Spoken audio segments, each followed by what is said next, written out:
So hi, thank you. There's people here now. Hooray. This is like the fifth live stream I've made tonight trying to like figure this out and make this happen. Turns out YouTube, no matter how many times you've done live streams before, it just every now and then just changes up the rules whenever it wants to. Toilet Frog, thank you for being I love you. You're so funny. I love your I love your comments. It's you guys are so great. Like there's certain ones of you that I've like started to recognize is the word. Welcome to me being tired. I might not be able to stay for long. Just want to drop in and say hi. Thank you. Hi. Thank you for being here. And thank you for, I'm assuming, being one of the 5,000. I think right now we're at 5,020 something. So we're like moving up in the world. The fifth, yeah. Because I suck at technology, but also like because I like was trying to get it to work on Safari like 4 different times, and then for some reason my webcam wouldn't turn on for Safari even though I've done multiple live streams through Safari before on my other channel, and it just decided today was not the day. So then my boyfriend suggested try doing it through Chrome, and that's when it worked. I was like, "Okay, YouTube, whatever." uh hi, Tori. Thank you so much. Um, yeah, whatever. Yeah, YouTube definitely has a lot of issues. I don't ask any questions at this point because I just figure that I'm the dumb one that that can't figure out how to do stuff and that it is described somewhere and I just missed it. But that's I don't know. So anyway, we're here. We're alive. We're thriving. We're figuring this out. I have my little drink. Will this be Q&A style or just chill? Both. So I don't want to be like super structured tonight or anything because this is really it's hi Frankie. Tonight is about you guys more than it's about me because I have a whole channel to sit there and chat and yell. So if you guys want to hang, let's hang. If you have questions for me, ask them, you know. And I do have some questions. I always think I'm the dumb one with tech too. Yep. But sometimes I find out it's actually the tech that's dumb. And that's when it's sneaky because you don't know which one. And I just default to thinking that I'm stupid about everything because I grew up really sheltered. So I just assume I don't know what's going on. Um, I had a couple of people who gave me questions in the little post that I made. So I want to make sure that I answer theirs. And then hi, thank you, YouTube on my phone. And certainly throughout, ask more questions. May I just say that everyone's names in chat are cool? Yeah, I agree. Let me see. Go over here. Curious about how you chose, yep, your education and major, and curious about what prompted you to start a YouTube channel. I'm thinking of making a channel too. So I'd like to know what are some things that you learned. So here's the thing. I this is not my first channel. And I'm prioritizing it now so that basically this is my first channel now in terms of priority. But this is not the first channel that I made. I made a fashion and makeup channel in the end of 2019 because I love clothes and fashion and makeup and I love talking about that stuff. Like I would freaking love to be a professional personal shopper or personal stylist. Um, and I want to make sure. Can you hear me well? Because the YouTube is telling me that I'm not talking loudly. Um, so I that was where I started. Was like having my thing that's like my fun hobby. Oh, thank you so much, Frankie. And Layla, so such a pretty name. Okay, good. So yeah, so I started with like the thing that's my hobby, trying to monetize my hobby. And then, believe it or not, that makes your hobby not fun anymore. um, but and at the same time, like my influences, not influencers. Um, yeah. Thanks, Vaughn. Sorry, I got distracted. My influences as in terms of YouTube were like Sophia Nygaard and Smoky Glow.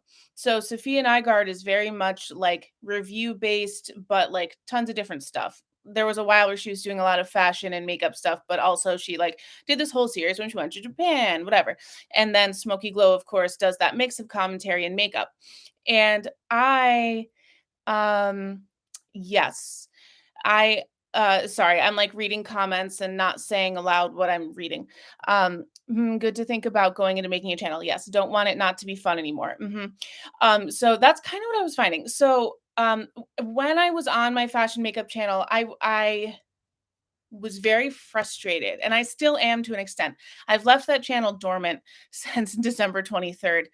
And I feel bad and I want to go back there and keep uploading. But the thing is this. Um, I didn't know how the like YouTube back end and like the business side of it worked and stuff like that. So I think that I made a lot of mistakes at the beginning that kind of tanked the potential for my channel for the future, which sucks. So, what basically I feel like happened is makeup and fashion is a very oversaturated space, first of all. So, it's really hard to get in. Commentary is too. So, I'm shocked that I have 5,000 subscribers right now. I never thought that this would happen for me.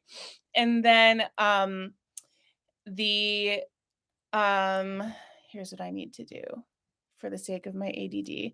How do I Oh, no. No. Okay, that's fine. Oh, that's fun. Okay. Um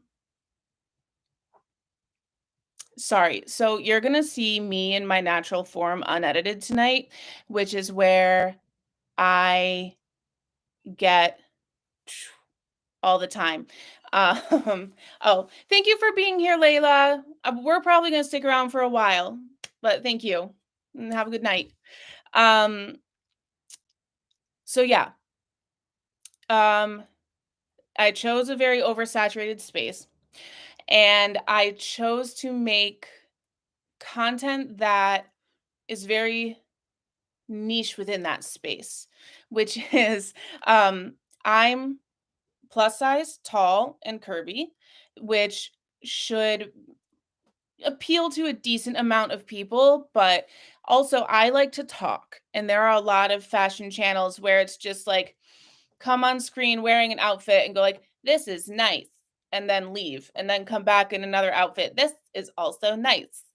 And then like I like to go into the fabric type and like the fabric quality and talk about the details of the fit because one, I hyper focus like that because it's my hobby, but also two, I have experience with sewing and a big part of my journey in fashion and plus size fashion and figuring out how to dress myself and figuring out my style is that stuff like specifics of fit and silhouette and fabric choice. I found your channel by chance. I absolutely love your videos. You're doing great and I appreciate all you do to make content. I'm so happy for you. Unfortunately, I have to go, but thank you. Thank you for being here.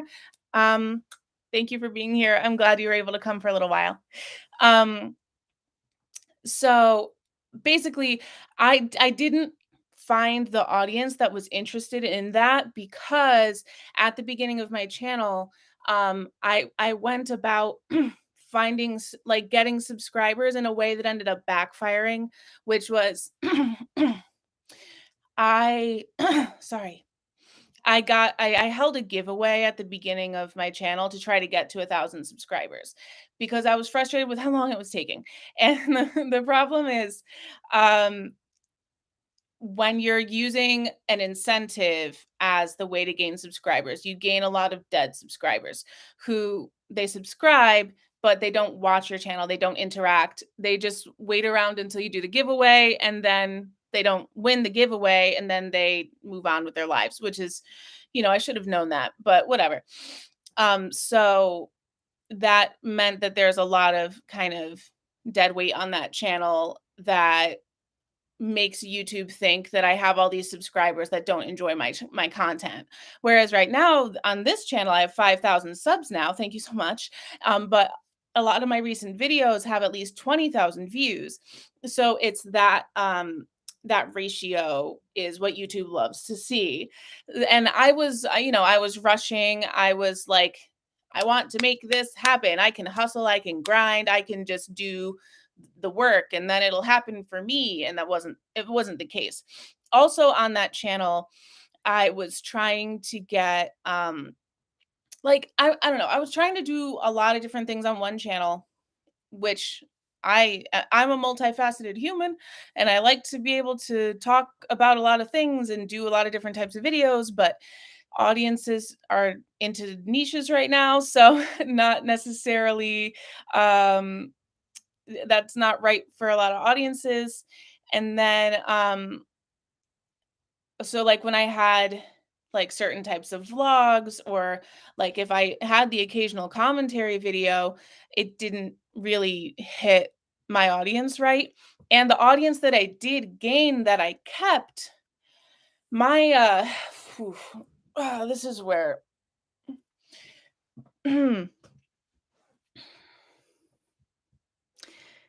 when I would post clothing try on videos, I would usually get 100 or more views, which for 1,000 subscribers is a healthy um, percentage. But it would be 100 something views and no comments. And within the week, the views would grow to a couple hundred and occasionally 1,000 or more, which I was like, OMG, yay. Like my goal was for each video to get 1,000 views or more. But the thing is, out of all those views, I would get like one or two comments. And uh in my analytics, I could see my audience was 70% men, which in and of itself is not necessarily a bad thing. It's just not what I expected when I came to do a women's fashion channel. And so I just got really frustrated because I was making this content for women, but I wasn't reaching women. Because well, toilet frog, why is my audience watching? Um, not for not for the clothes, you know. And like to an extent, I don't mind playing into the yeah, I don't mind playing into the fetish a little bit, but I don't want it to be like the main part of my audience, you know?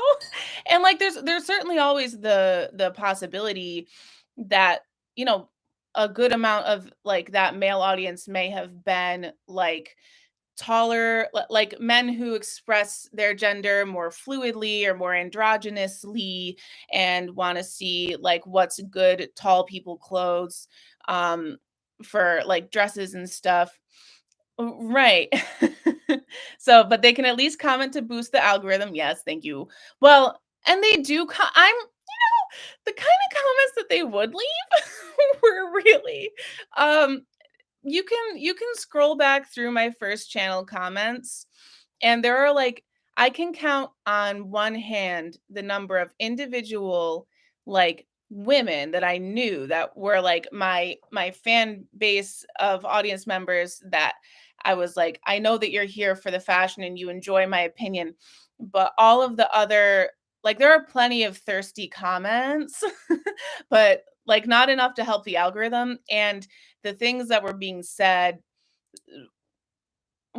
were just frustrating.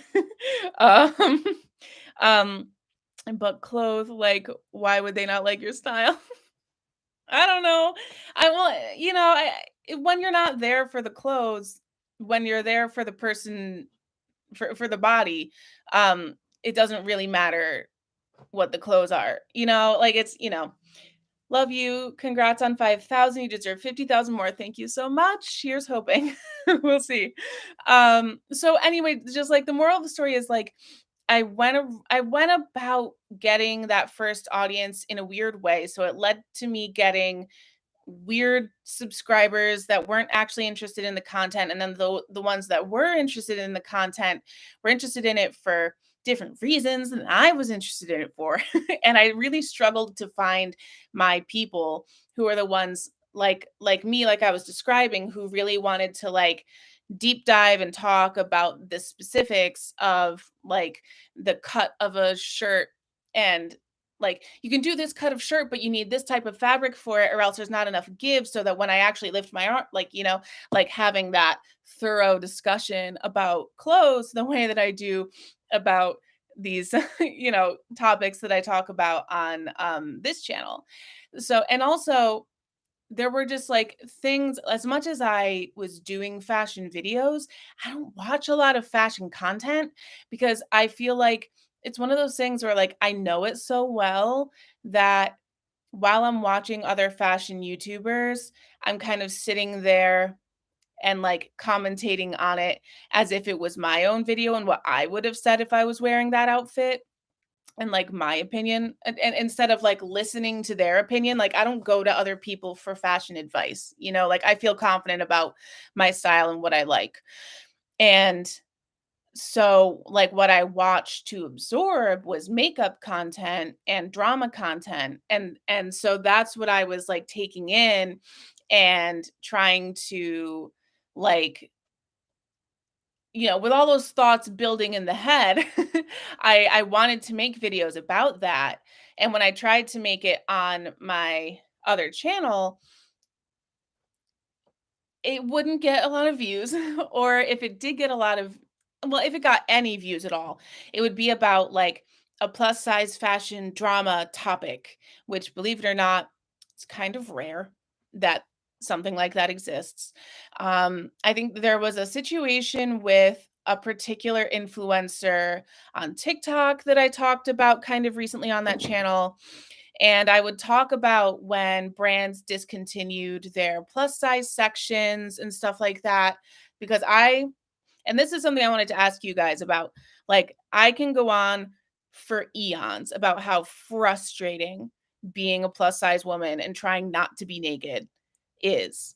Um, because of how many barriers are in the way still in 2022 and how many continue popping up compared to like if you're under a size 14 as a woman, you have no idea what the fuck it's like to just be able to put on pants in in America.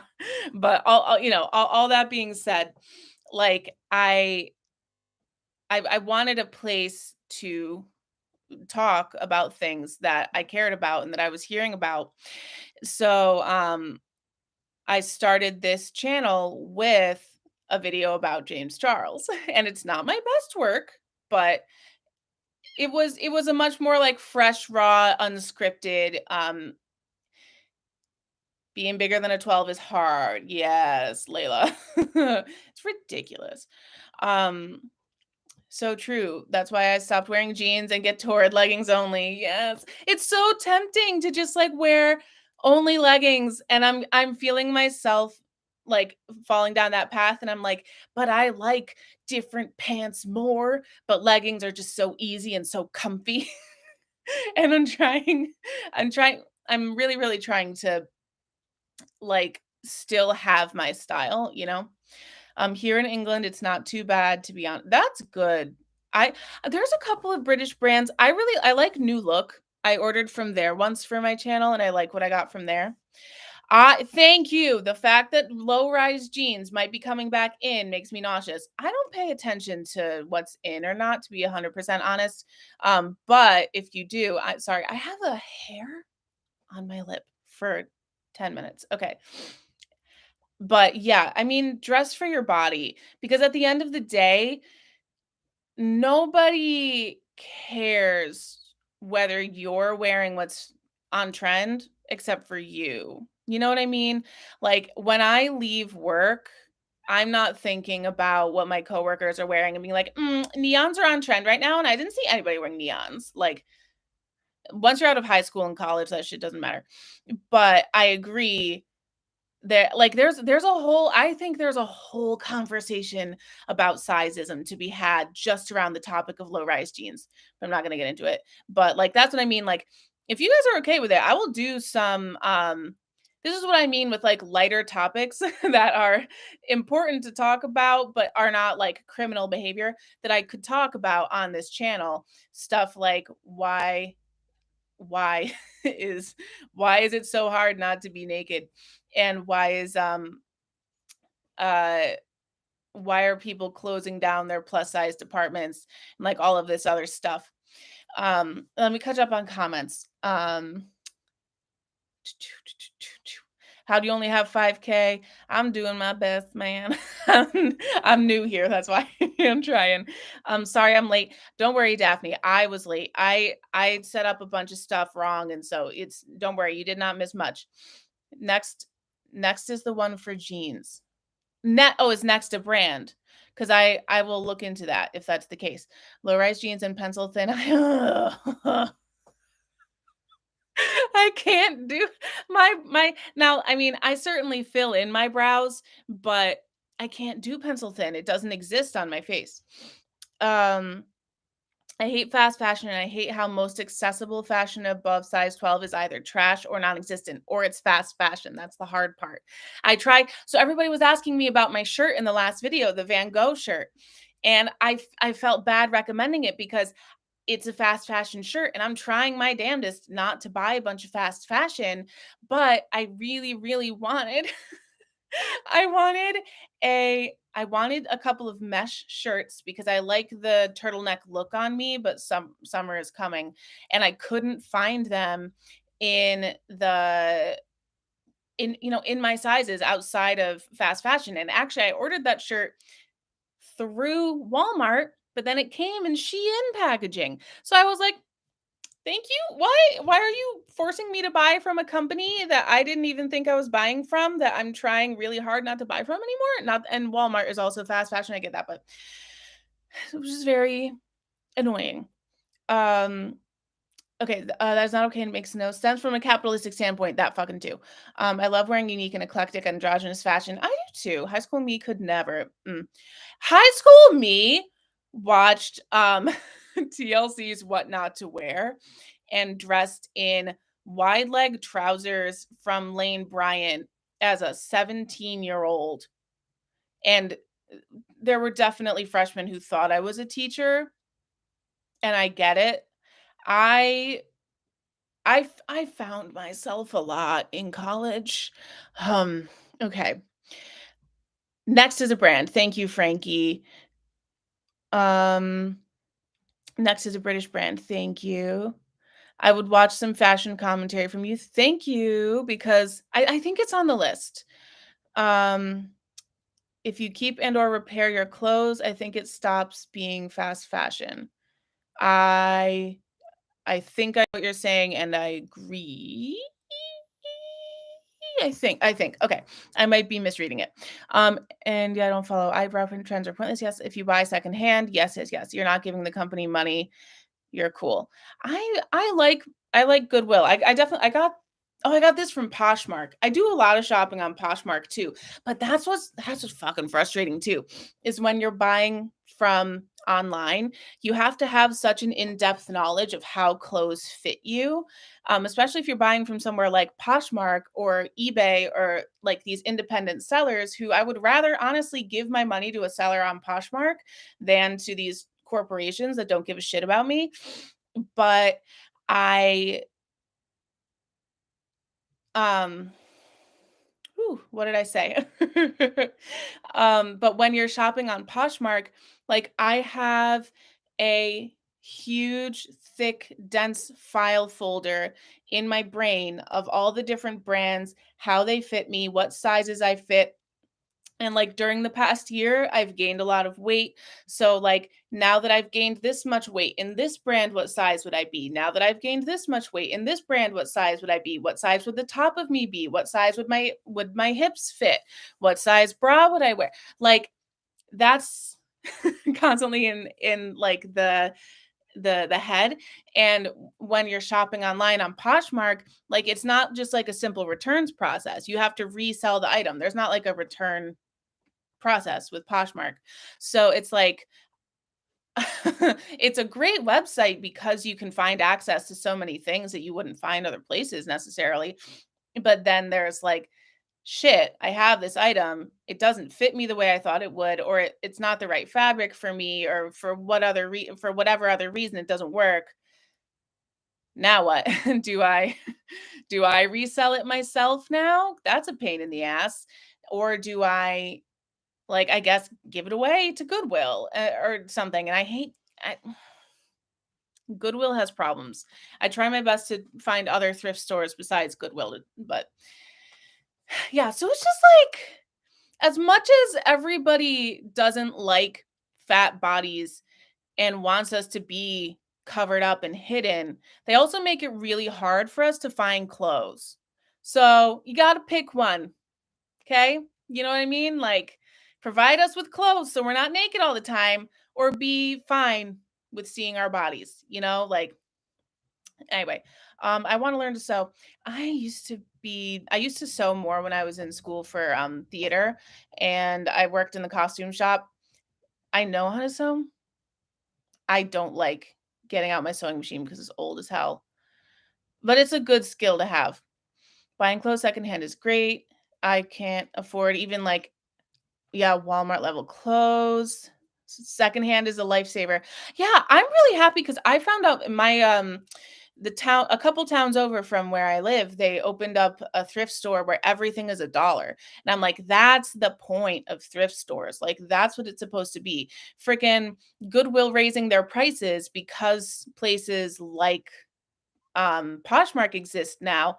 That's not what you're supposed to be about, Goodwill. Okay, stop pretending you don't get all your merchandise for free, and then and then be like, we have to raise our prices because, like, shut up. Oh my god. Okay. um I know how to sew. Yeah, I'm currently working to restore a machine from the 1950s. That's so cool. My like best friend family growing up, like my family and their family were really, really close. The mom was great with old sewing machines, and they had a few vintage ones that were absolutely beautiful. And so, like, actually made of metal, and like, so like, still functional and beautiful, and really much more like art pieces. So cool. That's wild that you have that kind of file. Well, so this is something. Um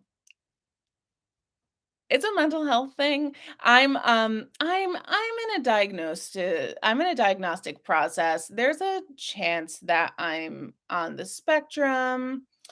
I'm having my first meeting with a psychiatrist on Monday.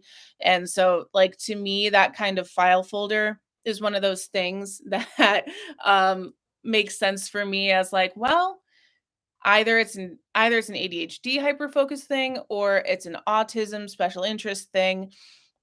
Either way, it's like an executive function specialty, I suppose. But it's also a lot of years of life experience and, like, trying to, like, remember this stuff. Ba, ba, ba, ba. Da, da, da, da, da. I just learned my first ever cross stitch. Ooh, see, I have no hand-eye coordination, so something like cross stitching is like not my. It's never been something I like have thrived with. I don't know.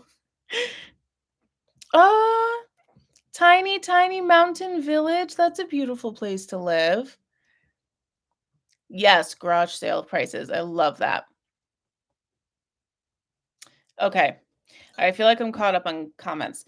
Um, did I answer your question of like, why did I start my channel and stuff? Uh I came to this channel to yell. Uh, I'm so sorry. I thought I had a hair in my mouth. And so yeah, um but like 10 minutes ago or 20 minutes ago I said something about like having your hobby be your channel. Um I think if you find your audience, it can be a really good thing because I think everybody would love to do their hobby and like get paid to do their hobby. I think that where it sucked for me was because I didn't find my audience. And like you guys are like the best audience on this channel. I don't know where y'all came from, but I'm very, very happy to have all of and like I it's because I spent 2 years with this really like I there were such gems in my fashion audience and beautiful like wonderful women that I would have like great conversations with and that I loved talking to, but they made up about 5% of my audience. Everybody else was either a gross dude commenting gross things or was completely silent. And so I felt like I didn't have an audience, you know? It was very much like screaming into the void about about fashion, and every now and then somebody would come along and be like, "OMG, this was so helpful." And I was like, "Hooray! There's a purpose to this." But with this channel, I feel like I have I've found people, obviously, but also people who chat with me and who we can have a discussion. And that's what I really like about YouTube is it's not just a place where I can like post videos. It's where you really build a community. And I'm starting to recognize you guys and like all of that stuff that like to me is important. Is that's also a big part of why I started the YouTube channel. I didn't want to just like scream into the void about dresses.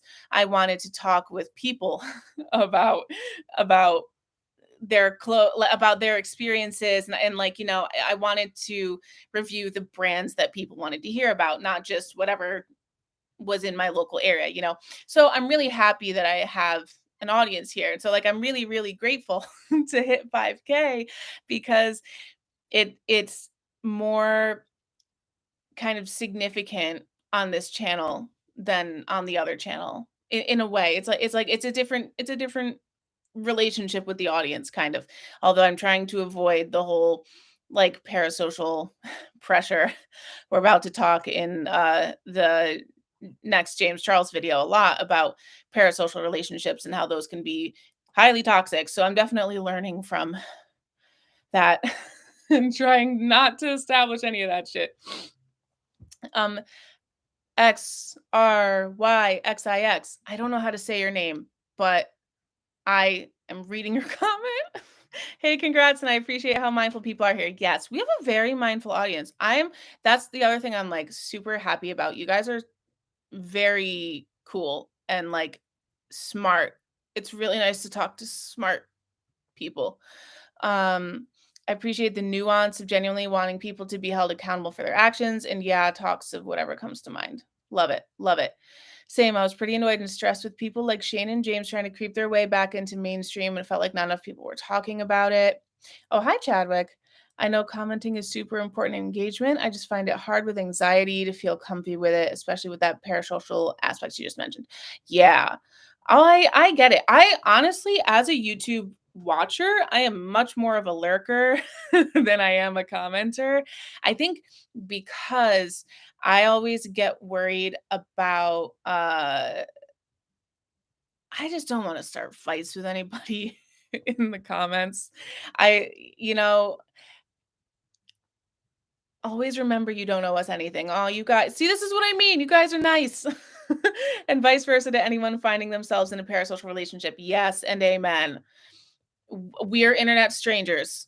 Like, I'm getting to know you all, and in a certain way, I love y'all, but at the same time, we don't know each other. So it's not the same type of love as a true friend. So I need to find a different word besides saying I love y'all. I enjoy that you are here. I don't know. Okay. Mhm, mhm. Oh, yes, the like button is also yes, yes, good. Um, ba. I'm more of a lurker. Only time I really felt compelled to comment was for CSA, and we saw what happened with that. God. English doesn't have enough good words. Amen. Yes. Yes, I appreciate you. Thank you, Vaughn. I appreciate you guys very much. Yes. Not to be off topic, but have you seen the movie Gone Girl? If so, did you like it? I haven't seen it, but I know of the story of it, and I've had it come up on my there's like a little documentary about it that has been coming up on my recommended over and over, but I don't think I've seen it because I am a wimp when it comes to anything remotely scary. I think it's like there's this certain time in my life that I've been going through for the past few years where I get so emotionally okay, it's a trauma response because I've gone through hell and back for the past 5 years or so, but I have the hardest time watching movies and TV shows about, like, really bad things happening to innocent people who, like, didn't ask for it, didn't do anything wrong, didn't anything, and just all of a sudden, just, like, bad things happen to them, and especially when there's movies where it's not, like, uh, um, a resolved ending, um, so I like, sometimes I can watch true crime, sometimes I can't, but then so Gone Girl kind of falls in that category, I guess, even though it's a much more dramatized, right? Um, but yeah, there was a movie that my poor boyfriend has to filter everything for me. He, yeah, sorry, so, somebody says, I get secondhand embarrassment from watching things." Yeah, probably also a trauma response at my end, same. Um, yeah, I find fictional ones are harder for me. I have a trauma response to an episode of Law& and Order and SVU unexpectedly. I didn't think I was affected by said incident. I had I had the weirdest we're, like, off the rails right now, but I'm just going with the flow, and I'm loving it. Um, I love Robert Welsh so much, but he does this ghost story series, which I also love watching, but there was this one episode where the ghost story that it started with a story about an SA experience that somebody had, and I just like I was driving home from work while I was listening to it, and I had the biggest trauma response. And isn't that crazy how it just like comes out of nowhere sometimes? Where it's like it's a ghost story video from one of my favorite YouTubers. But because it had to do with that topic and because of the way that the person described what went through, like what they went through, for me it was just like it just, like, brought up all of this stuff that I was like, "Whoo, holy shit. I thought we had figured this out. I thought we had," and I had to like, I was, like, crying while I was driving. I was like, "Okay," and I was like, "I need to pull over," because it was just, like, so sudden and so random.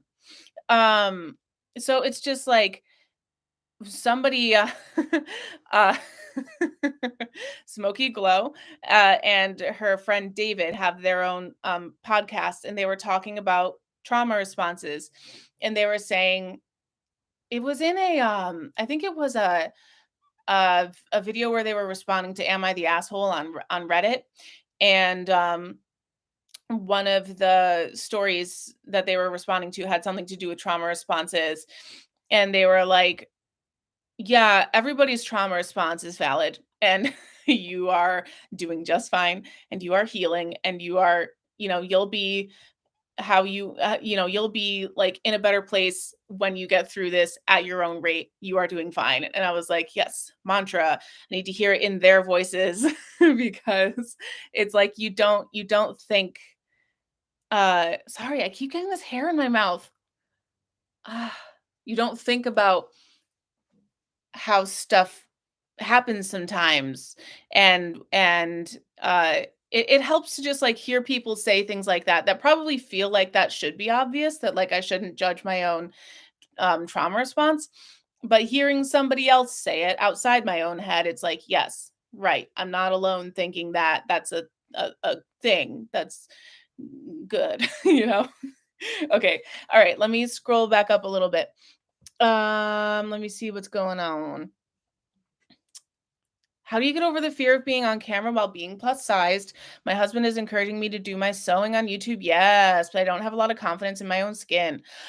So, I mean,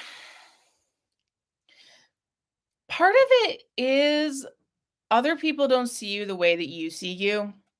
And this applies to whether you're on camera or just walking down the street or you're at your job or whatever.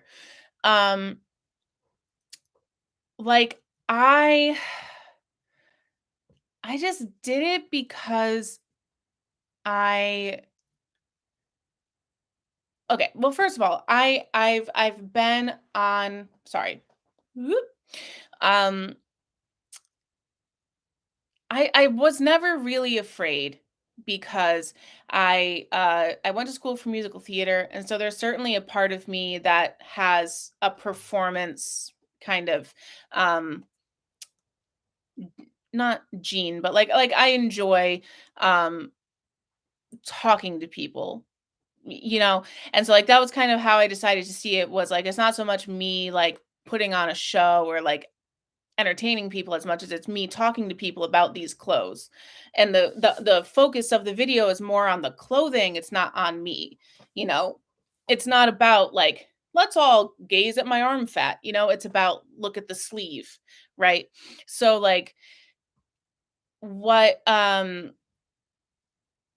what I think first of all, like I didn't get a lot of comments, and I have, you know, as much as I am plus sized, I will also acknowledge that I have a little bit of pretty privilege.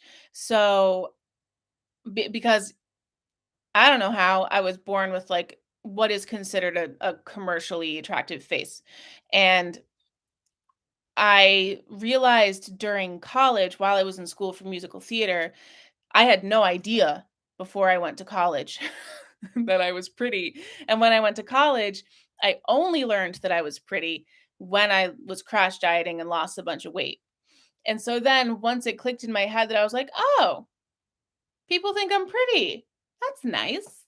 Then, like, as my weight changed over time, because it has fluctuated a lot over the past, yeah, about 10 years now since I started college. Um, at the end of the day, in my head, I could still look in the mirror and be like, but I still have my silhouette. And if I dress myself well, I'll still kind of have, you know, I'll still be pretty, I guess. I don't know. The way that I'm saying it sounds like fucking dumb, but like, I guess it's like find the things that you love about yourself and keep reminding yourself of that. Like, I like my face. I like my cheekbones. I like um my proportions, and I like my silhouette, especially when I got out of college. And one of my first full-time jobs, uh I spent some time training to be a ballroom dance teacher. And that's a whole mess we're not going to get into. But in ballroom dancing, it's it's ballroom and social dancing.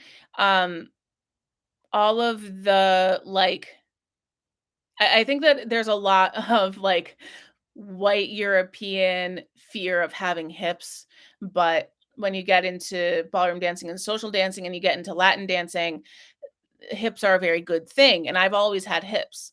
So I was like, "Oh, okay. I can be curvy, I can be thick. I can like that's cute now." And that was all. It was also helpful that it became popular to be curvy over the past 10 years as opposed to being very thin like it was in the early 2000s, the 20 knots. Um so like I guess it's just like I knew that I was there with a purpose not to talk about me and my body so much as to talk about clothes. And I already had the underlying confidence of feeling like I was pretty and not and like to me that fact was a fact and it wasn't up for debate. So even if somebody had oh my god, fuck. Okay. Sorry, I keep getting a hair in my mouth. Even if somebody wanted to say something about my appearance, it didn't impact me because I had decided it was a fact that I was pretty, you know? So, like if you're talking about you want to do sewing on YouTube, um it's not about your body, it's not about you, it's about sewing. So if says something about your body, they're missing the point of the video and they're the one that's in the wrong. You know, you're not wrong for being who you are, whatever size you are, on camera, because you're not there to talk about your body. You're there to talk about this incredible skill that you have to teach people. And if they want to go off topic, that's on them. But you're there to stay on topic and to talk to them about what you're there for. You know what I mean? Like, if you don't entertain those conversations, then, they get shut down real quick. And other people in the comments will come to your defense. That's one of the good things about having an engaged audience. I hope that helped. I don't know. Sorry. I paused the chat right there at that comment so that I didn't get distracted. Because I wanted to make sure I answer that. But like, yeah, I think it's best to have confidence before you start your channel because people are good at saying things that get under your skin. And even with all of the love that I get from you guys, every now and then there's like that one or two negative comments, and those are the ones that like burrow a little hole into my brain and stick there for a while. But you have to build up a wall against that and expect it before you start. And honest to God, if you're not ready to hear comments about your body or about those off topics that people might comment about, then don't start your channel because you have to expect that it's going to happen because people are assholes sometimes. But if you can prepare yourself mentally for that, don't expect it, I guess, because you don't want to like go in with the attitude of like being defensive and being like ready to fight people who aren't necessarily there to there to fight. But if you like have your shield with you. You don't need to put it up. You don't need to go in like this, but just in case you need it, you have it.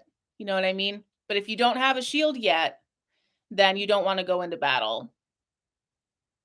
I'm going to let that be the analogy. And I'm going to keep moving. Please feel free to ask more questions if I didn't get to an answer. I love Nick DeRamio breakdowns of Shane's videos. Yes, from a creative. My sister was telling me about those cryptic. Yeah. My makeup is stunning today. Thank you so much. Game shows. Oh wait. Oh wait. It went all the way to the bottom. Wait. Wait. um. ba-ba-da-ba-ba-da-ba-ba-ba-bum. Ba-ba-ba-ba. Wait, where did it go? I can't watch game shows or contestant shows because I feel bad for the people who lose and have to go home.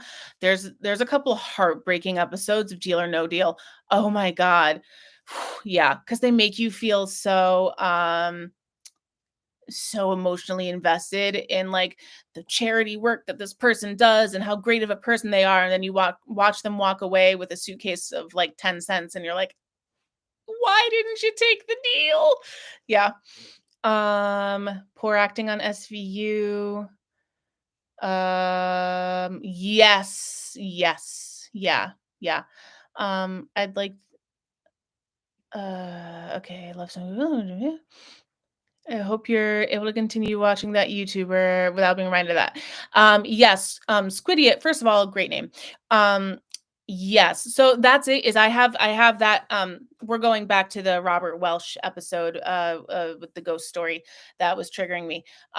Yes, I have that particular episode. I know which one it is, and I don't watch it anymore. I will never watch it again. But, the YouTuber as a whole, I love him so much.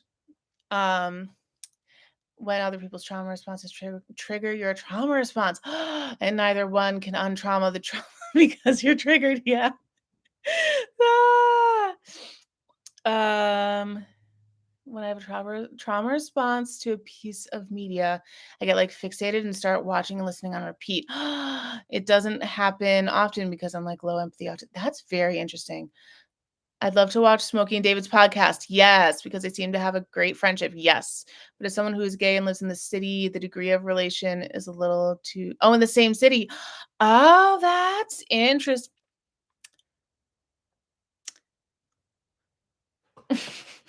See, that's the difference between you and me. Because you have better boundaries than me, Chadwick.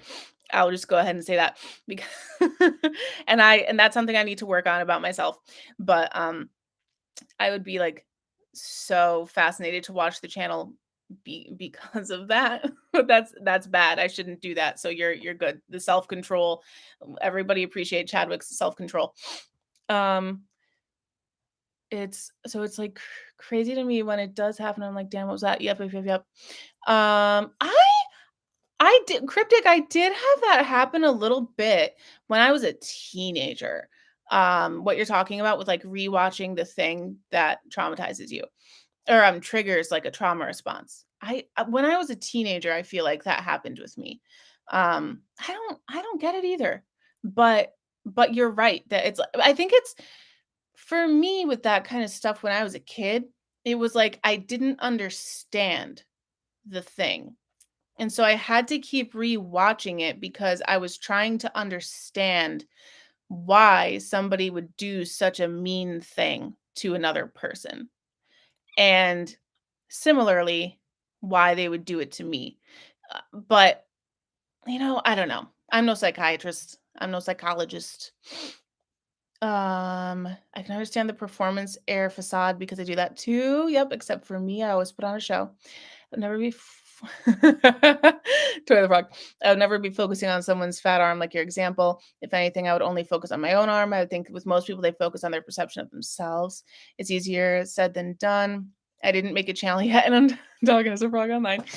I also want to learn ballroom dance. Super fun. Oh, hi, welcome back, Layla. Sorry, I'm like way behind in the comments. Yelling. Thank you.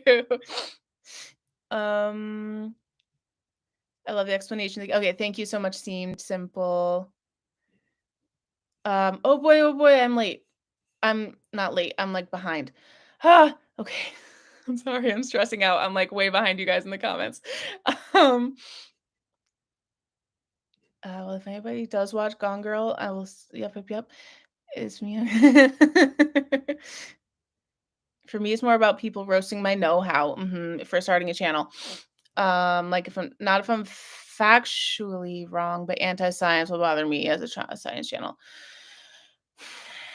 Yeah, fundamental disagreements like that can be very frustrating, and that's another thing where you have to go into it with, like, whatever is a fact, you you just keep reminding yourself, "I know that this is a fact, so if this person disagrees with what's a fact, the problem is with them, not with me."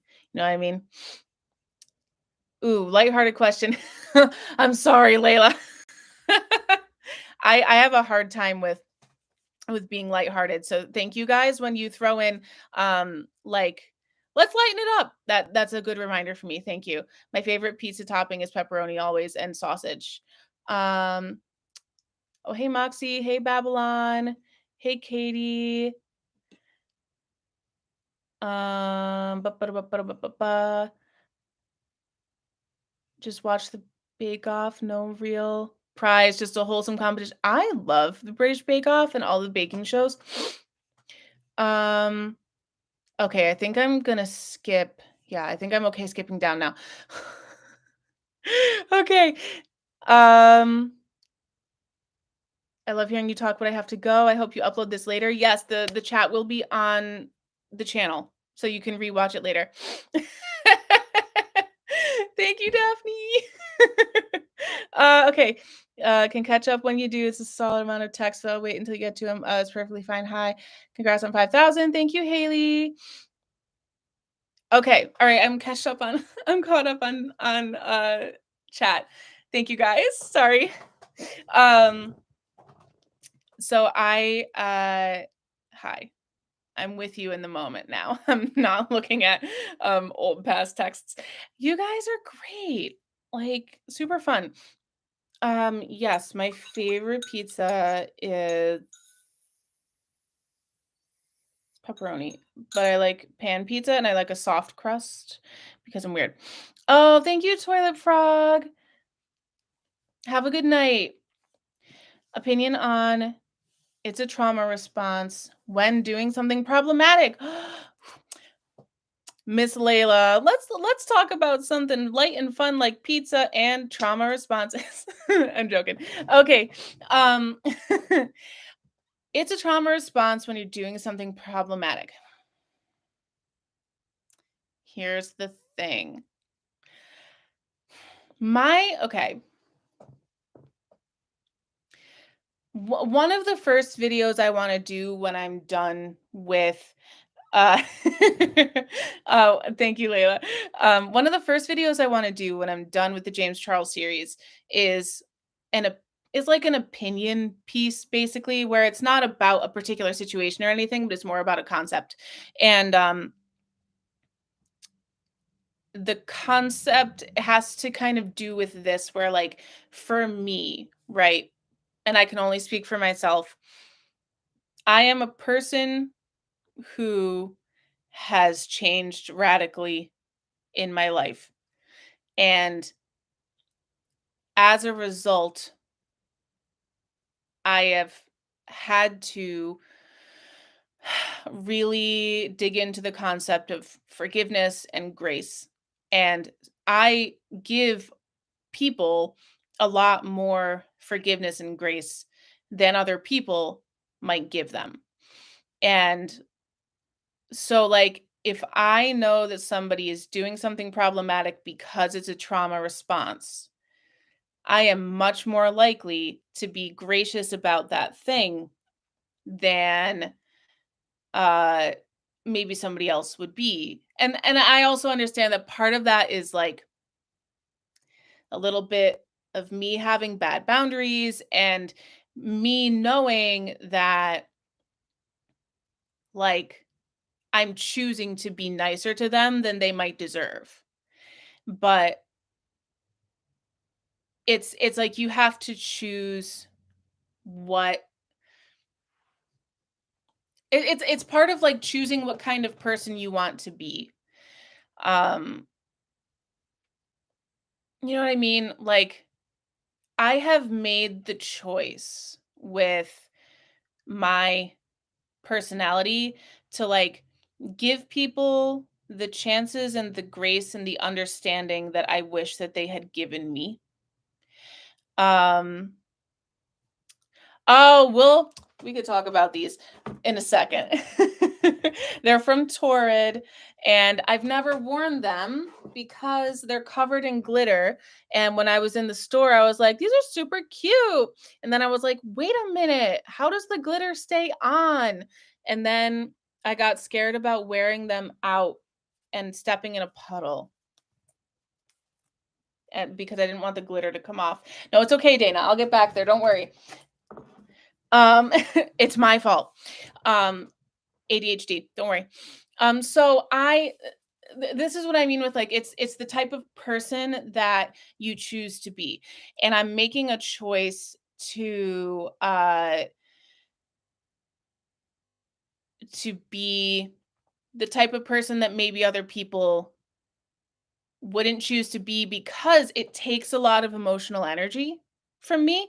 It takes a lot of, like, there are times that I get stepped on, there are times that I get used, but I would rather give somebody the benefit of the doubt and make them prove me wrong rather than assume that they're going to be a dick to me, you know?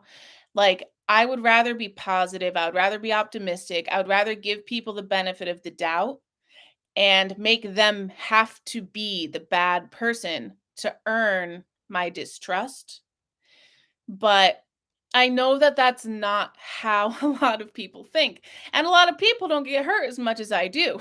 So it's not necessarily the best way to live. But it's like I said, it's like it's the way that I wish people had treated me when I was younger, because I felt very misunderstood, and I felt like people kinda didn't give me a chance with a lot of stuff. So,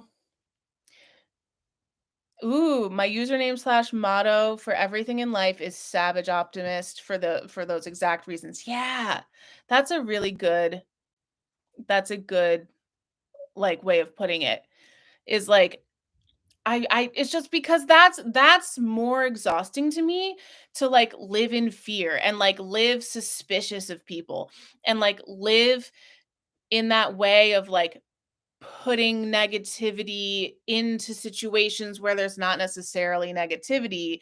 And this poor woman, I at my job, I work right next to, I'm a receptionist, but I work, like, in the hall right next to a particular department, and they had a new employee who came in, and she, like, shortly within her time there, she started feeling, I don't know, there was a bit of culture shock going on because I live in Connecticut. We're, like, kind of from the, the Northeast. It's not necessarily, like, cold. Like, I don't like that stereotype about the Northeast, but it's just, like, in this area in, like, Southeast Connecticut, bordering on Rhode Island, it's a much more, like, straight talk kind of communication. People are very direct. It's not a bunch of passive aggressive bullshit.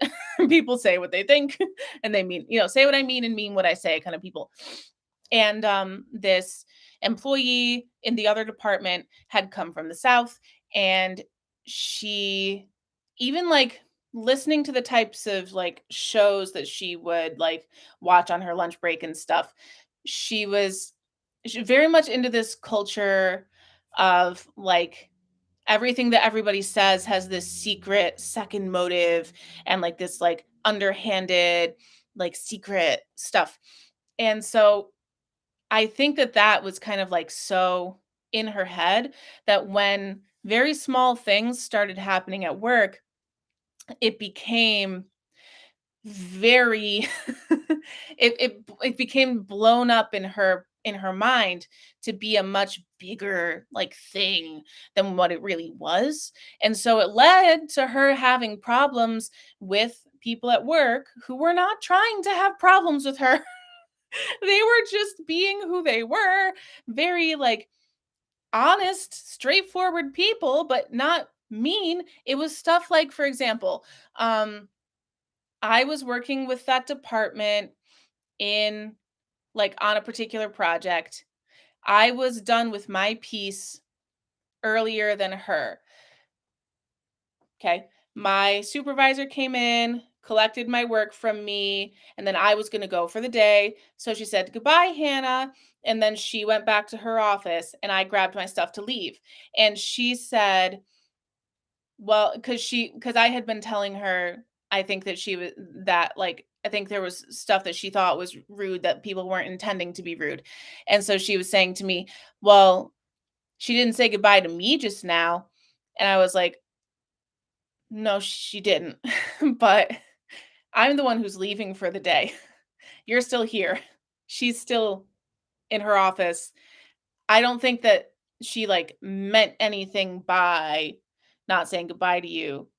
'Cause I'm, like, standing here, like, putting my coat on, about to leave the building, you know? So it's stuff like that where it's like, you can get so wrapped up in like the suspicion and the fear and the "Ooh, what does that mean? What do they think?" And like that was so hard for me when I was young, and I don't want to participate in it as an adult.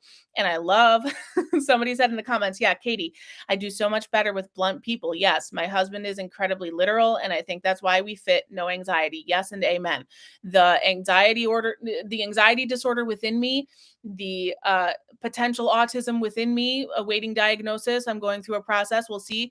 Um, I have no time, no energy, nor the willpower to sit there and try to decode what you might be saying. I don't care to do so. Just tell me what you think, you know? And so with that comes like that's that that like negative, like suspicious, fearful energy that that's so much more like toxic and draining to me than what I was talking about before about being positive, being optimistic, assuming the best in people, and sending that out and getting that back from people. And honestly, sure, like I said, I get hurt. Occasionally, not often, okay? But every now and then. Like I said I said in my creep show video, I ended up working for this company that was a complete scam, right? And they never paid me. That was a learning lesson. But I would rather go in and make them like go in optimistic and honest and truthful and happy and positive and my best me and have them prove me wrong, you know? Um, so eek, that sounds so difficult for her and everyone in earshot. Antisocial personality, maybe. I don't even know, man. She's not working with us anymore. And I think it's for the best for everybody. It was just getting to a point where like HR was involved and like these were veteran employees that she was working with and she was the new one and she was like, this person is out to get me. I don't think that it is to my benefit for me to talk on the phone with this person because I don't know, it's just like it was just a lot. So she's not with us anymore. Opinion on the Will Smith situation, unless you have already covered this earlier in the live stream. I did not cover this earlier in the live stream. um I you know what? Here's my biggest takeaway from it, honestly, didn't have to do with Will or with Chris.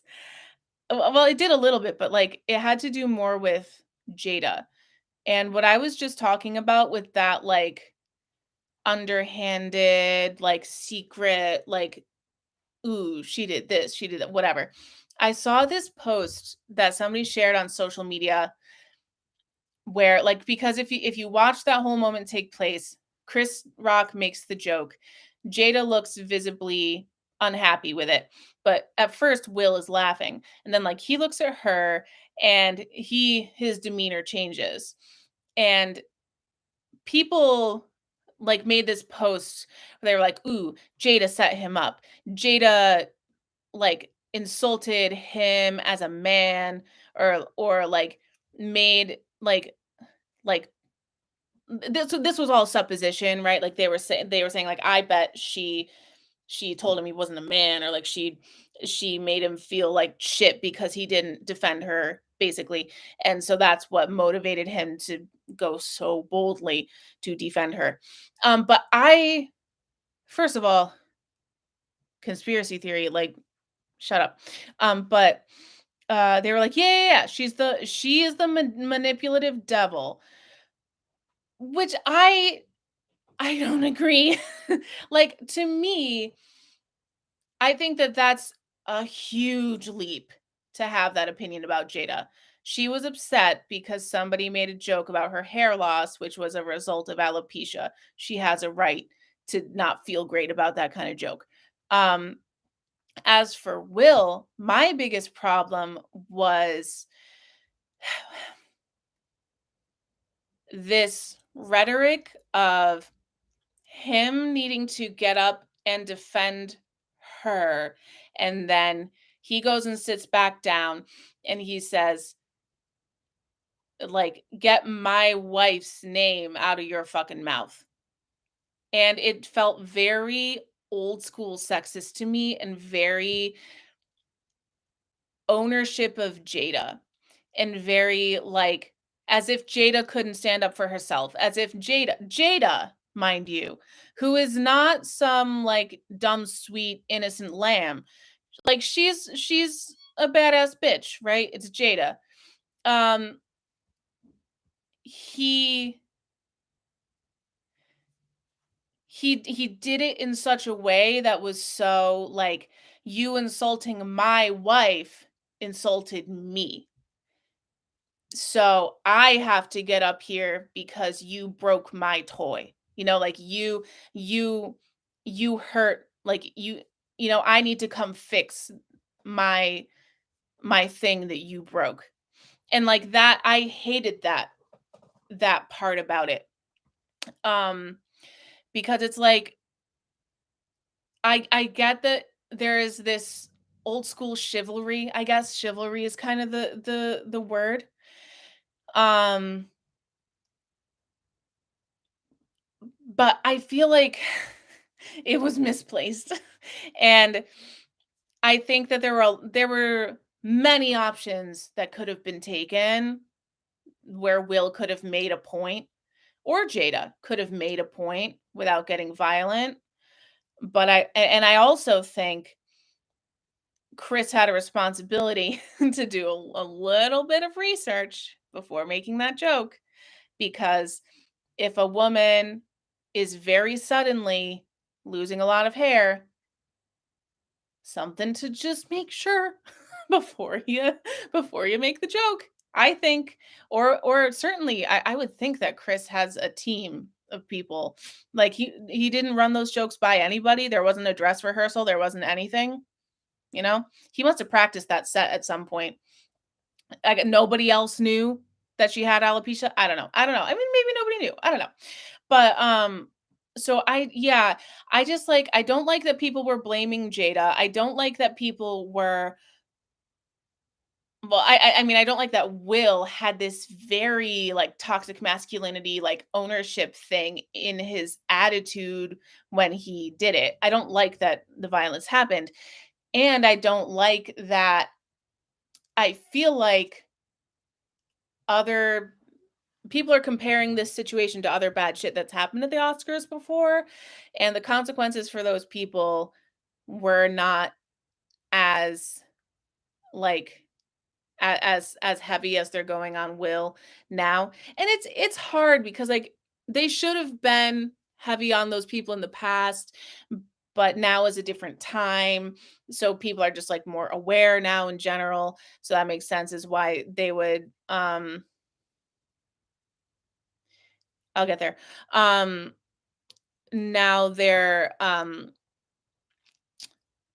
ooh, sorry, my brain is getting distracted by the comments. That's okay. I didn't know about that. We'll get there. Um, wait. Yes, yes, yes, yes. I did hear about that. Okay. Um,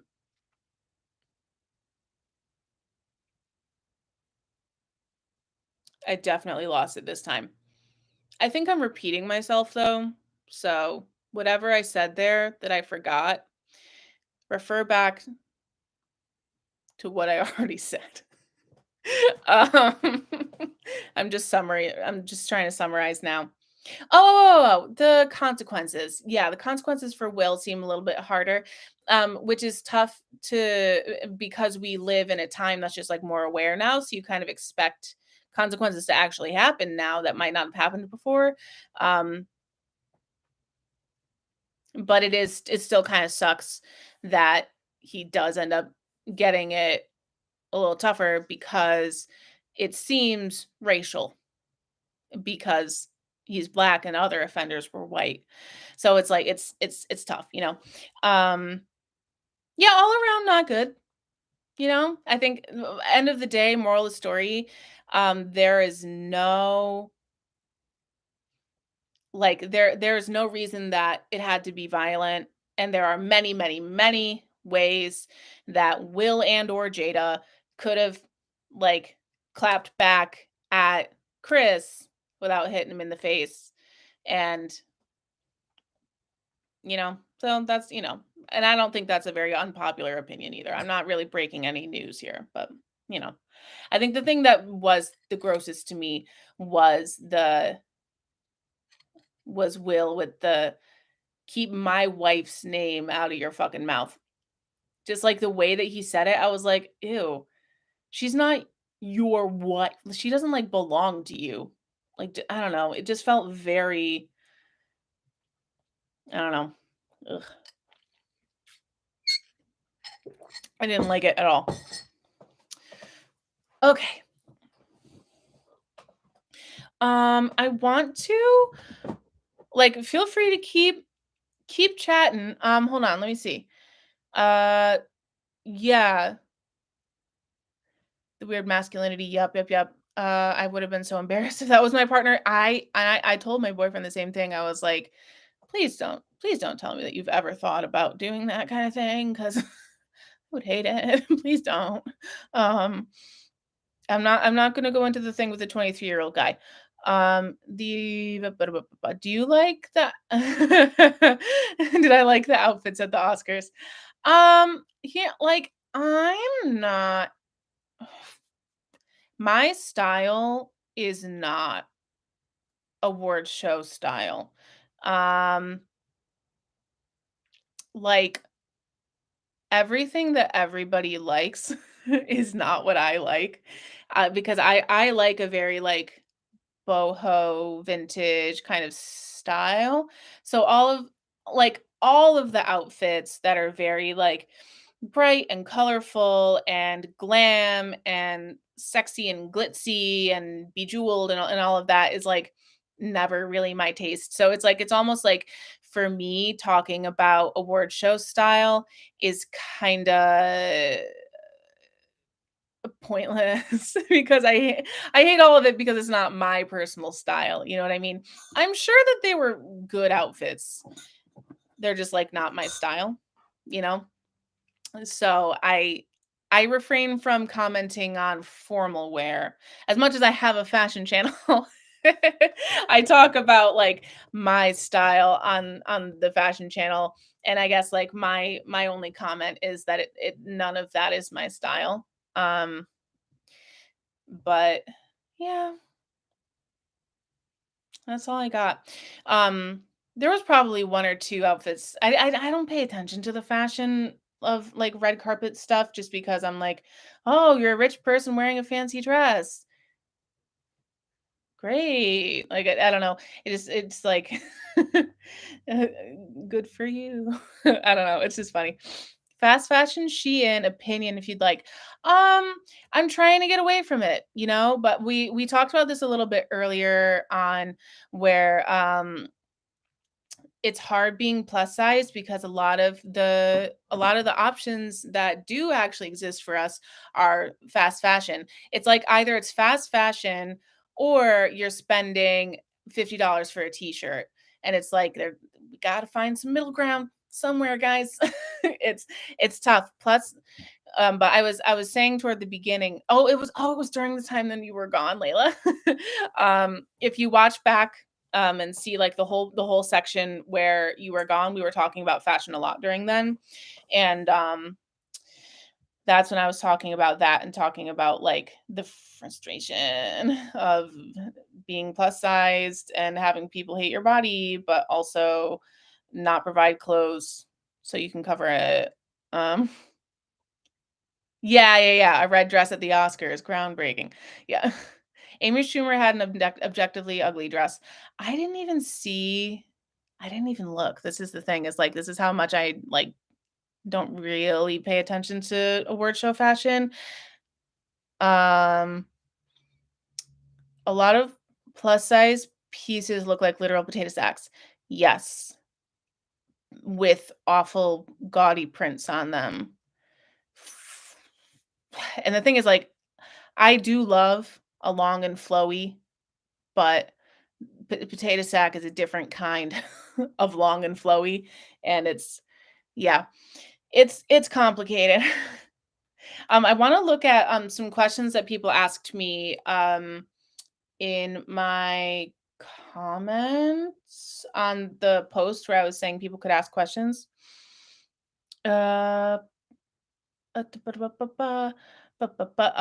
Moxie Goth Ma'am talked about how much flack she takes for her fast fashion purchases and made some very good points that people direct their guile and anger at the poor who can't afford anything. Yes. I'm technically not plus size, but it drives me crazy how plus size clothes aren't a larger version of the regular sized one. How it drives you crazy how they should be and they're not, or it drives you crazy that they should not be just like the regular one scaled up. They're either ugly t-shirts, expensive or not sustainable. Me too. I love my loose eating dress. Eating dresses. Yeah.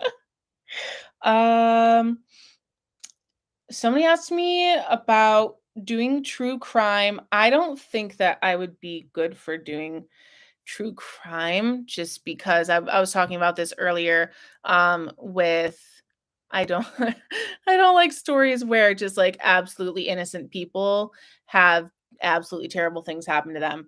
Um There are a lot of really good true crime YouTubers out there, so I also don't feel like I have much to add that they aren't already providing, kinda.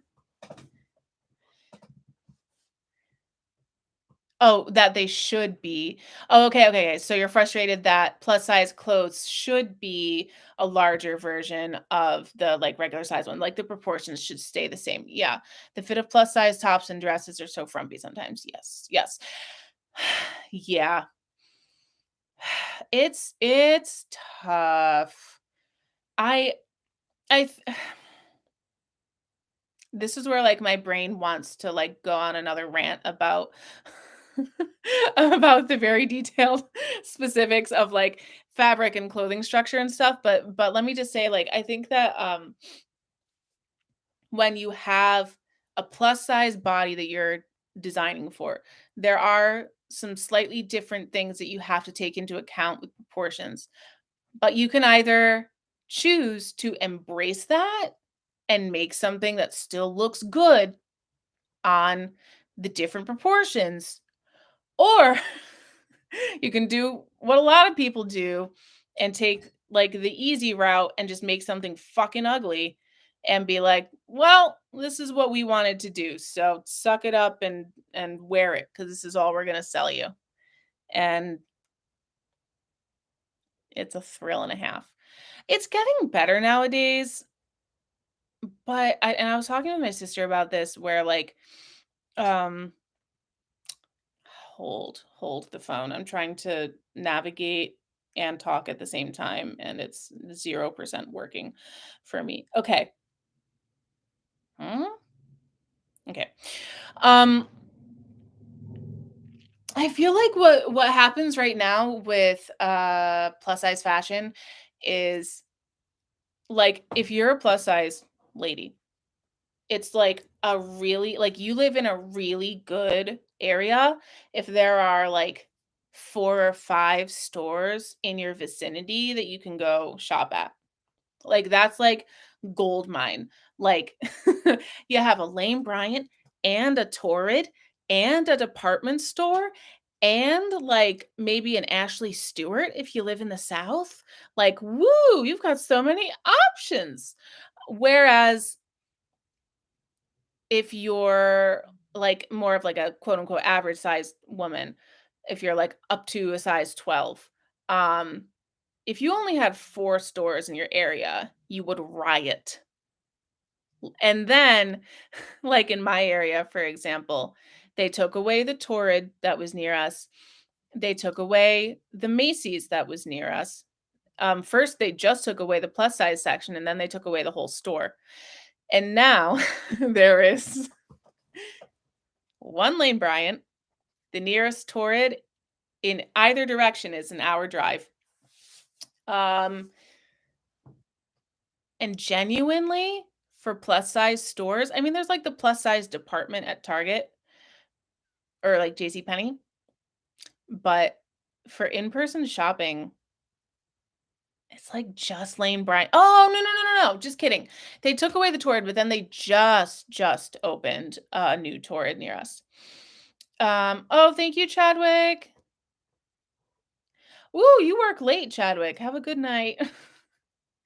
Um, so it's just like we're expected to deal with such a low amount of in-person options, um, because there's more online options available, but bullshit. Because I call bullshit on that because again, if it was size 00 through 12 size range, they would never think of doing that. They have like 50 stores available. So if one store leaves, it's not the end of the world. But for us, if one store leaves, we only have like two other options and both of them probably suck. So it's really frustrating. And I hate someone just commented, Catero, I hate shopping online for clothes. Me too, hun. And it's hard when you're plus size because stuff has to fit you with so much more specificity. Unpopular opinion of yours. This is an unpopular opinion of mine that I want more in-store shopping for plus size women. For some reason, they keep taking it away. All of these stores keep taking away their plus size sections or making them online only. And for the life of me, I don't understand it when the average size of the average American woman is a size 18 and it's getting larger every year. So, but this is the thing, Catero, no way that's an unpopular opinion. I wouldn't think so either, but I made a whole video about this on my other channel, and everybody was, like, commenting saying, like, "But online shopping is so easy," and, like, I was like, "What are you talking about? How No, it's not. They've gaslighted you. They've brainwashed you into thinking that online shopping is better. Like, "Oh, the whole world is moving online, though, so it's natural." No, no, no, no. We're not talking about stores. We're not talking about like a couple little boutiques that are online only, but you still have a lot of options in person, like with straight size clothing. With plus size clothing, you only have at most 3 options in your neighborhood. And then you have 70 online, but a bunch of them are companies you've never tried before. They're foreign. It's a different size chart system. You don't know how it works. You or it's fast fashion and ethically you don't agree with it, or it's incredibly expensive. Like the ethically good brands that offer plus sizes are beyond like, and I hope that someday I reach the financial state where I can order like $100 t-shirts because they're sustainable and ethical and they fit me and stuff. I'm not there. Don't know when I'm going to be there. um but it's just there's such a lack of in-person plus size options, and I will sorry, this is the rant I didn't wanna go on. I'm gonna try to rein it in, but, yeah, online shopping makes it harder to find things you know will look good. It is like gambling, but you bet your confidence or ethics instead of money. Yes, and the thing is, like, you can always buy it and then return it, but no one's gonna return it, and they know that. They are banking on you not returning that shit. That's the thing, it's that extra step that small women are not required to take, but but bigger women have to take because when you're ordering from online, you can't even go to a store to return it. You have to mail it back, and it's a pain in the ass. Um, Online shopping for clothes is not easy, even for regular sizes. Yes, bodies don't fit the molds, so we have to try and try again to find the right fit. Yes, but online shopping in general fucking sucks. And that's why it's even more obnoxious that there are so few options for in-person plus size and so many options that are online only. And there are so many brands that they offer plus sizes but online only. Freaking hate that. I it's just I'll make a nice good video about this in the future for the channel. Or you can watch on my fashion channel, which is linked on my channel. You should like you can if you're ever bored, if you want to see more of me between my uploads on this channel, the fashion channel is full of like me yelling about stuff, but with more of a smile uh, than I do here. Because that was the channel where I was really trying to be more positive, and like I said, like I was talking about, like my best self is that like more like positive optimistic side. This What I do on this channel is, like I said, it's Hannah needs to yell, because it's stuff that pushes me to such a limit that I can't like stay optimistic and nice and happy about it, and I have to just like sit down and like about it, you know? Um, that's kind of the impetus origin of what this channel was supposed to be. Whereas, because I had been saying before how I like to give everybody the benefit of the doubt and a lot of forgiveness. Um, but when somebody reaches the point of no longer receiving my forgiveness, this is what they get as a 3-part, many hour series of me shouting them down. Anyway, so yeah, I have a video or two about this topic over on that channel. Um, so maybe take a look. I want to, yeah, ooh, they treat plus size as being an aesthetic that they can only make as an online only or a few stores, but no, it's not an option. It's very I'm gonna chew on that. Plus size as an aesthetic. I think thick as an aesthetic has been popular. I think once it becomes no longer popular anymore to have an ass, uh, we might see a decrease in plus size stores. But I'm gonna think about that because I like that. I think that you've hit on something there, but I need to parse it out. I want to answer some questions from comments on the post. There's only a few, um, but because I had said that I want to be a woman of my word. Um, and I just accidentally navigated away from the app post. So I don't know what's going on. All right. Ooh, you get to see me make a lot of faces tonight, apparently. Okay. If I was a drink at a party, what would I be? Mountain Dew, because that's my favorite soda. Um, what do I consider the happiest moment of my life, and what would I like for the future of my channel?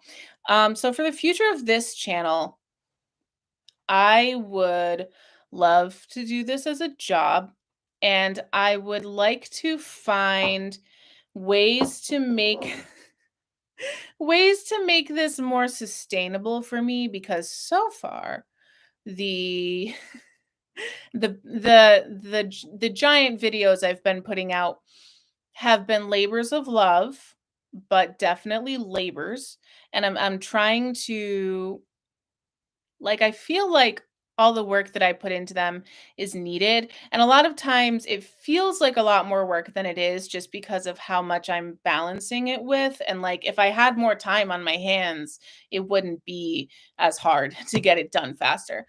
But I want to make the channel more sustainable and more like easy to put out videos faster and not have it's I I know that you guys can tell because you comment all the time in the comments, telling me like no rush, no pressure, make sure you take breaks and protect your mental health, and I really appreciate that. And I think it must come across that, like, these are tough topics, and it's part of why it takes me a while to put out some of these videos is just because of the weight of what we're discussing.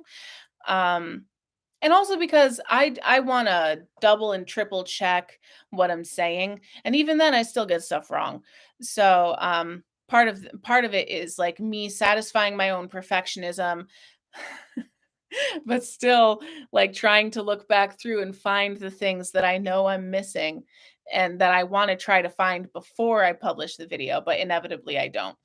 Um, yeah, so I want to try to make it more sustainable and more like not as mentally taxing for me, and that will come with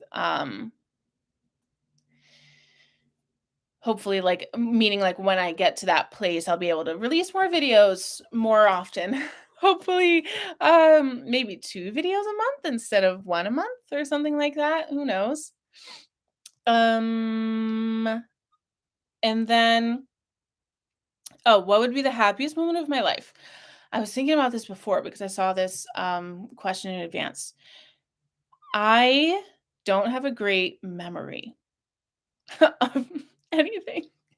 So, um, what I can remember probably as like the happiest moment of my life was when oh, thank you guys.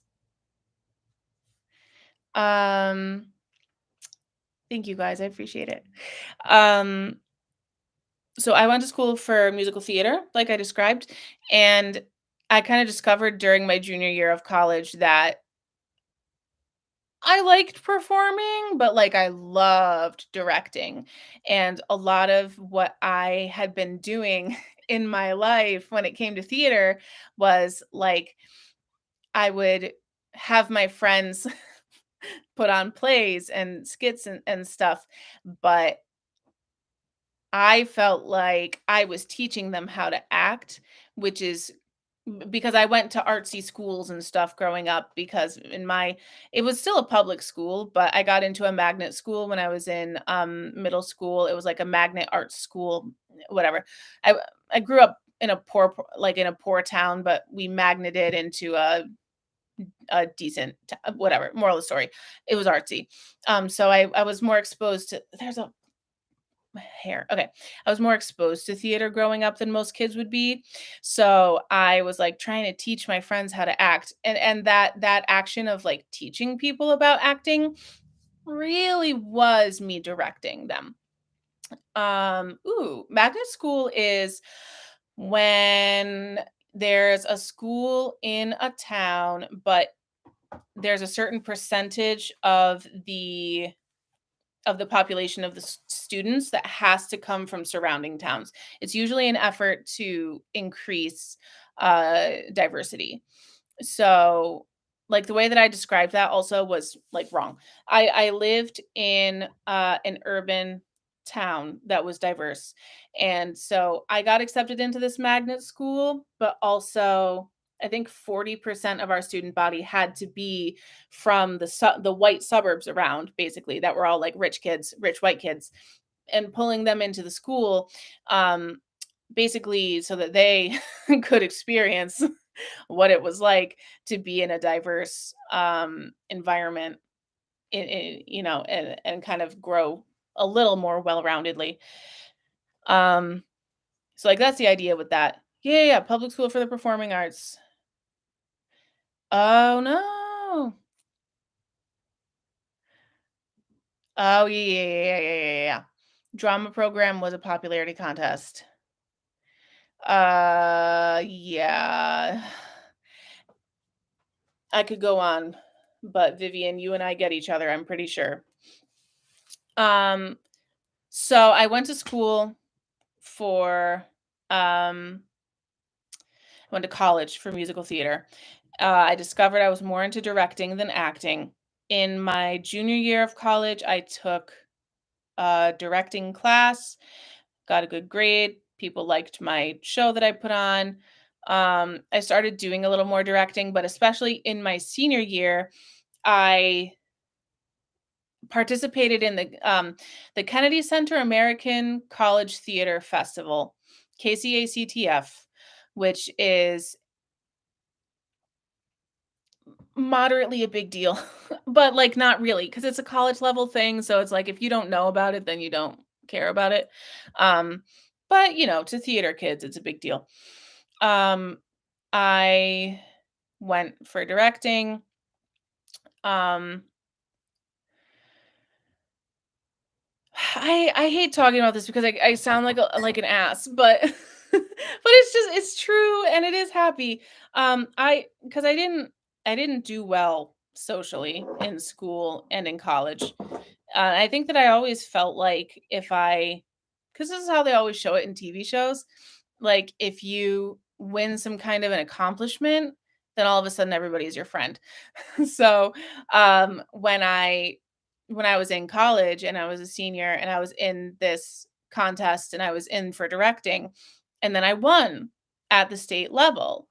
That was a really, really happy moment for me because it was like all of these people that had overlooked me from my theater department got to see me win something and be recognized by other people for talent that I felt like I had. But as much as it was about like proving it to them, um it's also more about like it was such a peace and such like a calming, like this confirmation of like, yeah, you are good at directing. You like, this isn't just a hobby. This is like, you're good at it, you could be a director. And so I won at the state level, and then I went to the national level, and then I also won at the national level. Um and then I didn't do anything with it. But that's what's funny about awards is like, uh winning an award doesn't get you a job offer. It got me a 2-week internship at a theater, so that was nice. Thank you. Thank you, Katie. But it most importantly, what it got me was like peace and confirmation that I can do this. I could do directing. And it's not the path that I ended up going down. I do still want to pursue theater in a dream, in my dream life. I would be a theater director and a personal stylist and a YouTuber and like all of these things and a speech language pathologist. But it's really hard to do all of those at once. Um, but it's nice to have that external confirmation, so like on such a high scale, you know? Like it's not just your mom telling you you're good at something, like it's the Kennedy Center College Theater Festival. And this isn't some podunk college theater festival, it's the Kennedy Center at the state level and at the national level, telling me I'm good at this. So it's like it was really, really good. Those were like my like really happy, proud moments because I had worked so hard and because it was something that I was so passionate about, and I still am. I would love to run a theater company someday and be like artistic director or be some kind of director, but it's really hard to just like start a theater. Um and I'm, the type I think the reason that I won, if I made a movie documentary in theaters, I would hate. No, no, I wouldn't. No, no, no, no, no, no, no. Movies are a whole different thing than theater, but theater, I just like, this is what, and now we're like, again, we're going way off on a separate journey, but I really like theater, but I hate watching most theater shows because I love the medium, but I hate the like happy sappy crappy like just like fun happy shows. Like I I like doing theater that makes you think. I hate like Footloose and like Grease and like the very like cheesy, lame stuff because it's such a powerful medium. And I think like it's so breathtaking what can be accomplished, like Black Mirror, but theater. I haven't see, this is what I mean, I haven't seen Black Mirror because I heard that it's scary, so I haven't watched it. Um, uh, yeah, I love crying in a theater audience. Ooh, I love that for you. I don't know.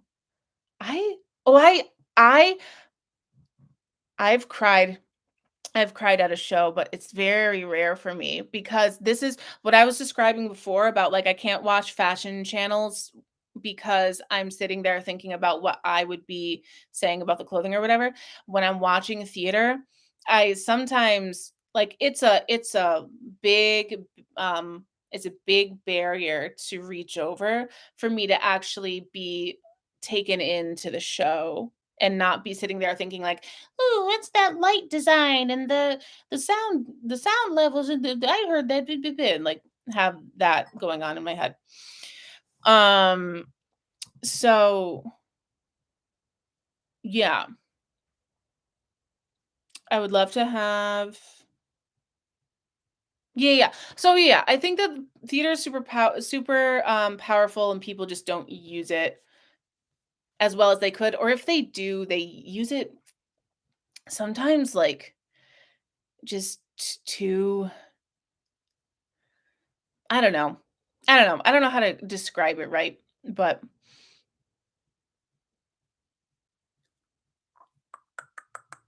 yeah. And there's nothing wrong with a good comedy either, by the way, but it's just, like, not what I'm into. I see your question on organic foods and stuffs. I don't know if I have an opinion, but I'll get to it, like, after 7 more things that are on my list. I do see it though, just so you know. Um So yeah, like that was a really happy moment for me just like to get that um external validation because it wasn't something that I got a lot growing up, but um to convey a story but not a message. I've always enjoyed comedy theater. I do agree though that anything meant to be in the drama category would not be enjoyable. Yep, if it was happy. To convey a story but not a message. Right. I mean, like, I feel like if there's no message there, it's too, like, I don't get anything out of it. If I don't leave the theater feeling challenged and feeling like my mindset is being a little shaken, then I don't I feel like I was just bored at the show, I guess. So, like, that's the kind of experience that I like to provide for other people, I guess. Unless I know that I'm specifically going to see a comedy and I'm just there to have a good time. But, yeah, I like powerful and, like, really, like, gripping stuff that, like, moves people more than I necessarily like to do, like, lighthearted comedies and stuff. Uh, I used to like soap operas for, like, 1 semester because it reminded me of my acting class. And then, it was just it's a lot. Okay, I'm gonna keep going. Um, so thank you for the questions on the post, by the way, because this is helpful. Um, oh, okay, sorry, I just yelled. Um, somebody some sweet soul asked me, um, my question is, how are you able to maintain a full-time job and study in college and run a YouTube channel? It surely is a lot to handle. Um, I feel bad because we're almost 2 hours into this live stream. I meant to address this question at the beginning of the live stream so that this poor woman, I think is a woman, didn't have to try to sort through to find their answer if they were interested. But I said this at the very end of my last video, and I'm going to say it again here because I want to be open about it. But this is why I wanted to say it at the beginning of the video, and now here we are. But that's okay with all the mess up, with all the like confusion to start the stream. Whatever. Um, so uh, I'm not doing school anymore. Um, if you didn't see that part in the last video, basically it's I am dealing with a lot mentally right now. And I started my first semester of college. I was doing it online part-time and with the full-time job and with the YouTube channel, and I was like, this is me thriving. And I wasn't thriving. Basically, I would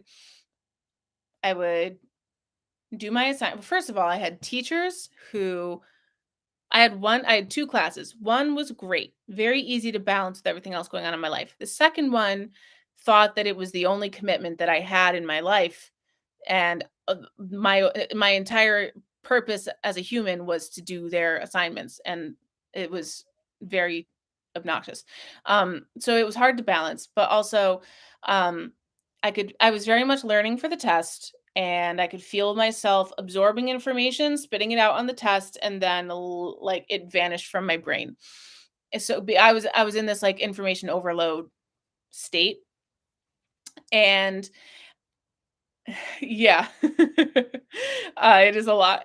And I was like, the whole reason I went back to school was to prepare for this career as a speech language pathologist. The first time I went to school, I went for musical theater because I didn't know what else to do.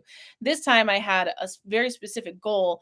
And I was like, I cannot be here spending this money trying to get this education and not be retaining this information. Like, I can't do it this time. I did it last time. It didn't get me anywhere. This time I really need it to count. And so part of the reason for the information overload was because I was doing it alongside the job and the channel and like life, and like I'm trying to work on boundaries and balance and blah blah blah. So it wasn't a good time. But also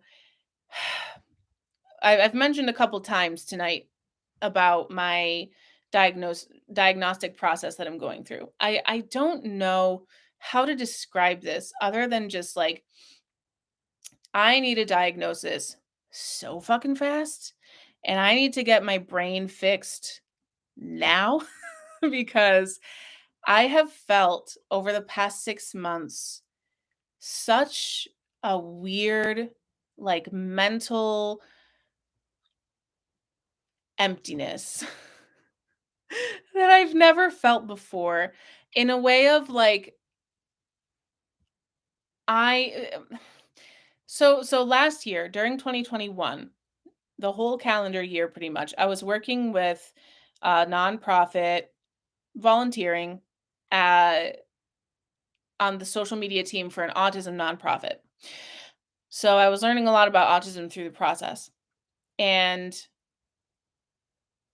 one of the things that they describe is that yes, you can mask when you're autistic, but and women are particularly good at it because um of how we're socialized, you know? So uh oh Layla, sweet Layla. I've tried many things. We'll get there. Um so sorry, I'm gonna scroll back up again. So yeah,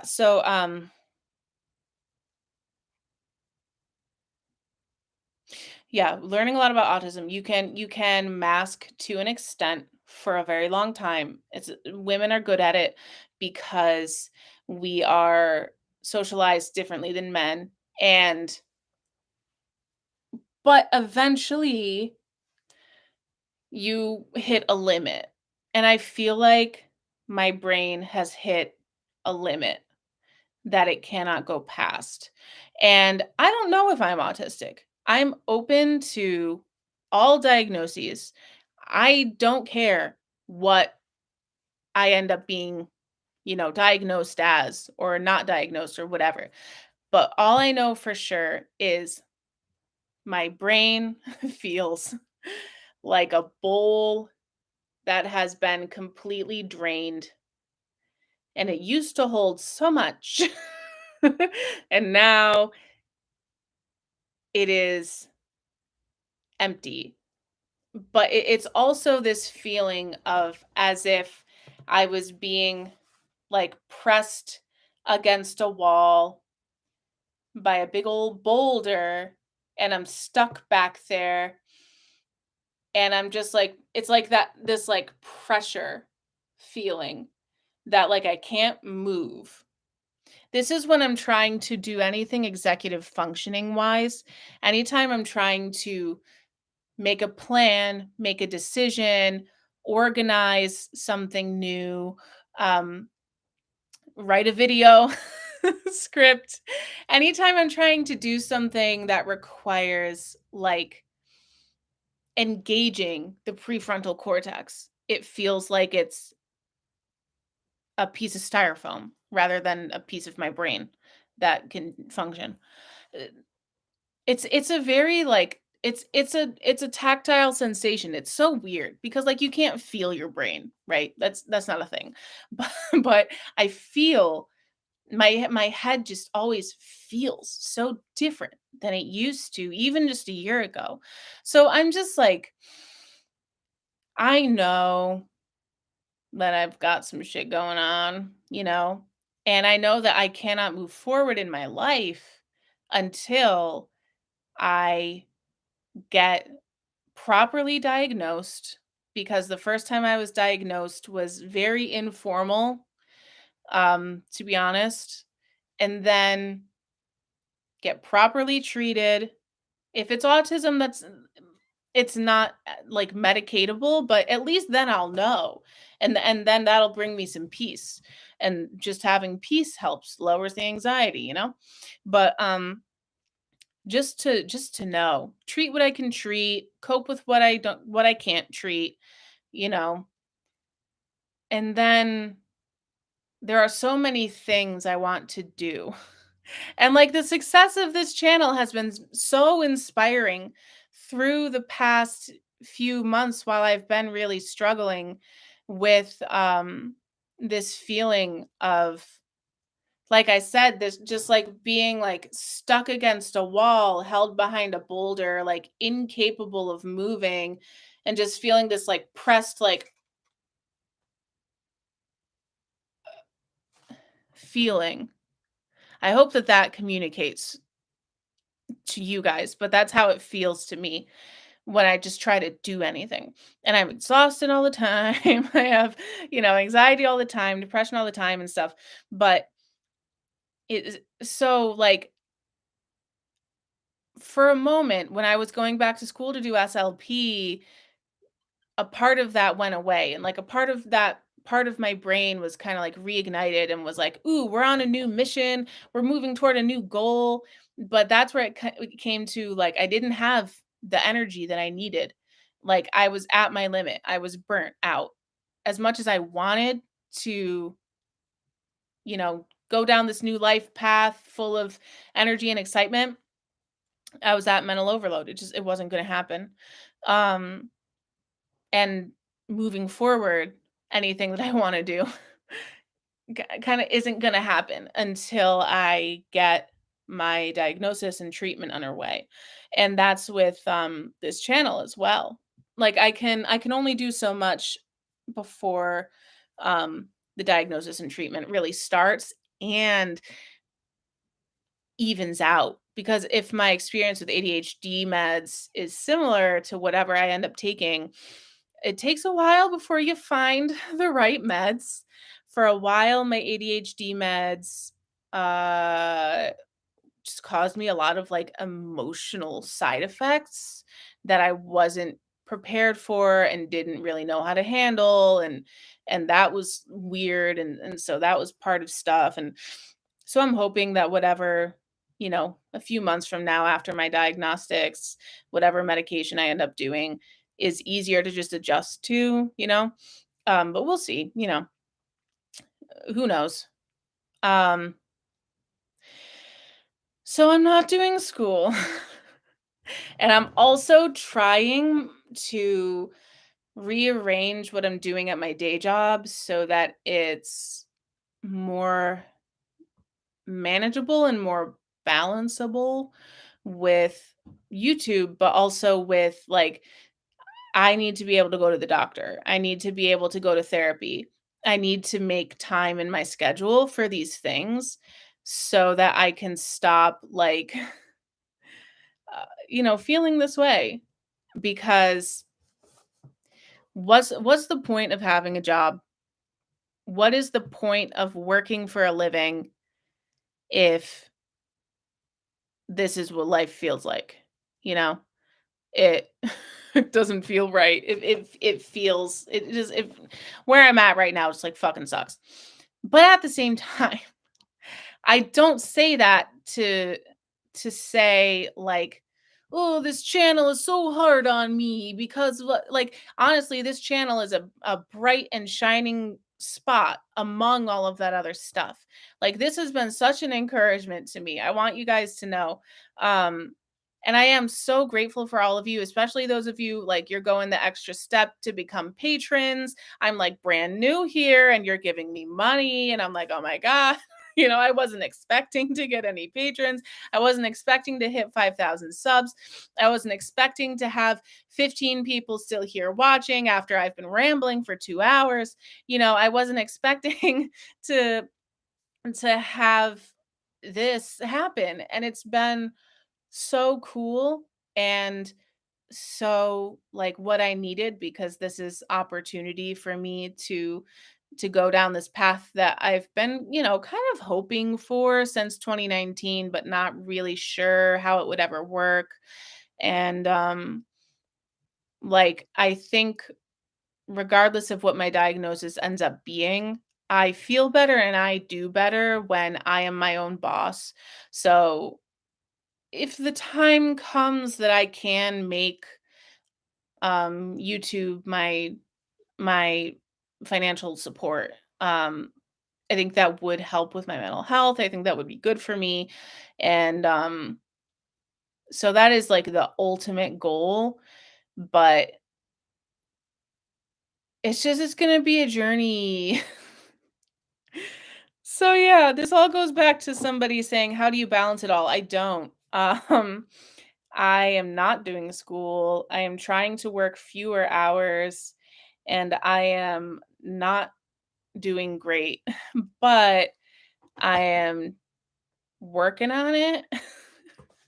Because if I don't work on it now, I ain't getting any younger. I'm not getting any better sitting here.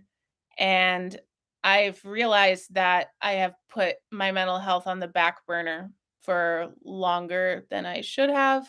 And so 2022 is really for me about like trying to get my brain in order, because I've hit my limit. I can't anymore. I can't not, you know, I can't. I need to figure this shit out. So, um oh, good night, Bradley. Thanks for being here.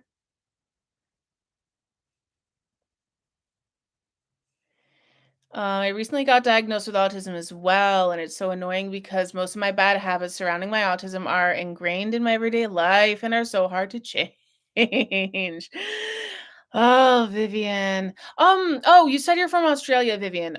You might enjoy Wen Lawson. He's a speaker, but also an author who's from Australia. Absolutely lovely. He worked with the organization that I worked with last year. Great guy. What is my goal with diagnosis for understanding and acceptance, or like medication treatment of sorts? Both.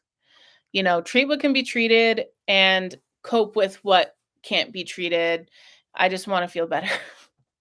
Layla, I have autism. Oh, there's a whole group here.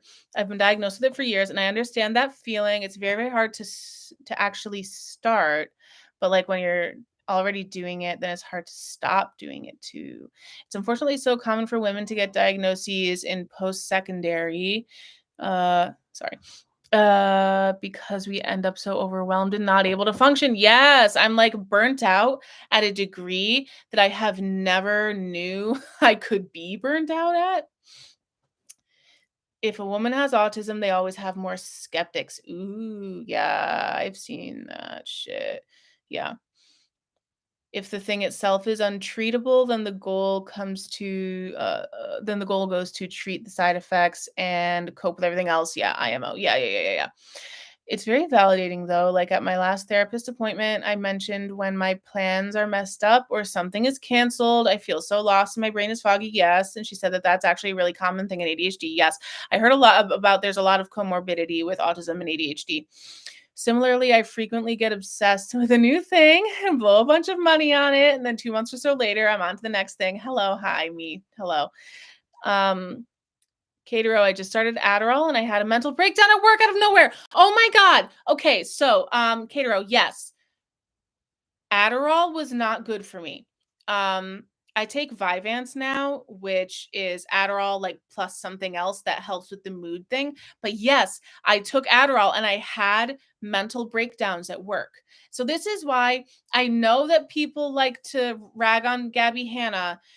I'm not a Gabby Hanna stan, okay? But people who doubt that her medication can be causing all of this stuff, all of the erratic behavior and stuff, as someone who's gone through that shit, when you first start taking ADHD meds, they're stimulant medications. If your body has never had stimulants before, you are whacked out for a long time. You feel like a superhero and then you feel like you're just like crying for no fucking reason. I had anger issues when was first taking ADHD meds and I did not know how to control my anger because I had never had anger problems before. This fucking got me fired. Got me fired from my first ballroom dancing job.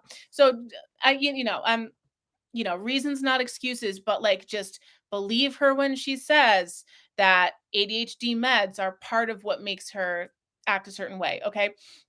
So yeah, Catero, I feel the same thing. If you ever need to take a break from YouTube, feel free to. Thank you. You are the captain. We're just along for the ride. Thank you. Thank you guys. Um, Shay. Hey, Shay. Wait, wait, wait. Hey, can't stay for long, but I just want to stop by and say I love your videos. I'm so happy to see you constantly growing every time I stop by. Thank you, Shay. You completely deserve it. I've enjoyed your work and personality. Thank you, Rasan. Lighthearted question, favorite fruit, girl. Bananas. We put a lot of you put a lot of effort into your videos and people see it. Thank you. So much effort, far more than even some of the bigger YouTubers with entire teams do. Thank you guys. So much you put so much work into your videos, and I think all of us here see that. Thank you so much. It's funny because, like, I always look at those videos and I'm like, "Oh my god, so much effort."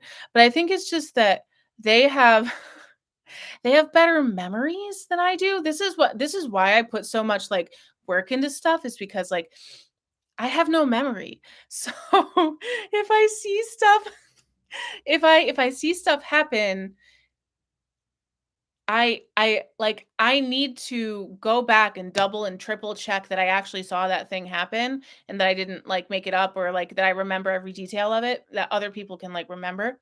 Thank you, Emily. Check out the Autistic Women and Non-Binary Network for info and perspectives. And since there's multiple of us here, everybody check out the Autistic Women and Non-Binary Network for info and perspectives. Thank you, Emily.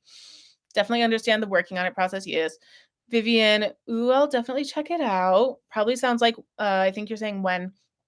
Gotta go. Thank you, Vivian. Burnout is so real, especially for neurodivergent folk like us. Yes, I have ADHD and my friend is autistic, and we share a lot of the same traits. It's intense, sudden burnout. Yes, being one of them.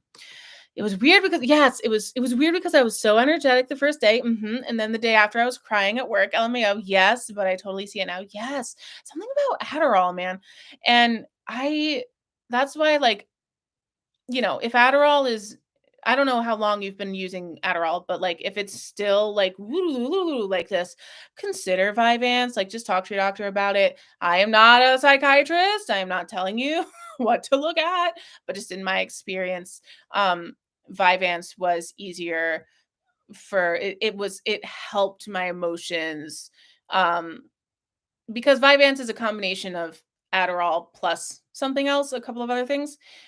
So I'm not a doctor. I don't know what it is, but it didn't give me the emotional upswings and downswings. Um, I'm on Vyvanse, yep, and I wondered why my doctor picked it versus Adderall if there's mood side effects. That 100% makes sense. Sometimes you have to balance medications out with other ones. The more medication, the more effects, though. My psychiatrist has a gecko, and that makes everything better. Ooh, the geckos are fun. We do appreciate you. Cute. Oh, guys, you're great. It's nice to know that there's a portion of my audience who's on the spectrum too, because I was watching recently Bambi from Bambi's Rambles, but I think her video or her channel is now called Bambi. She just posted a video yesterday where she was talking about how she was recently diagnosed um, on the spectrum, and she has like this variety of feelings about it. And it was like really nice listening to her share. I think that there are just more people getting diagnosed, and like more like adult women, because like I was saying, like we mask better. Um, and people just like don't expect that we have it for some reason. Um, so it's cool having a little community of other people who are going through it too, you know. Let me make sure I answered all my questions from my thing, from my thingy thing. Um, yeah, I think that's all my questions from the post. So yeah, it's so cool how many people are getting diagnosed. I wonder if TikTok had an effect on that. I don't know. Honestly, I don't really watch TikTok very much.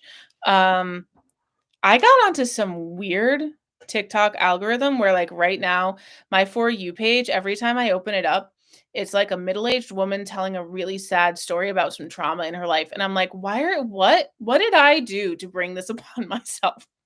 I wanted to watch dance videos.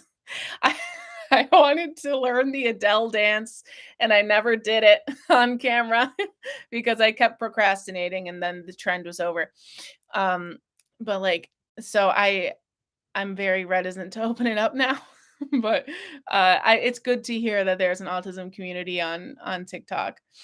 I should get some water and chill a bit. Oh, yeah. I am tired. But I do have my water. I don't know. I feel this is the part of me that's extroverted, is like I love talking with people. So, oh, do you think TikTok has a ooh, I've heard about the fakers on TikTok. Do you think TikTok has had a better effect on mental health or bad? I think, God, hold on. Hold on.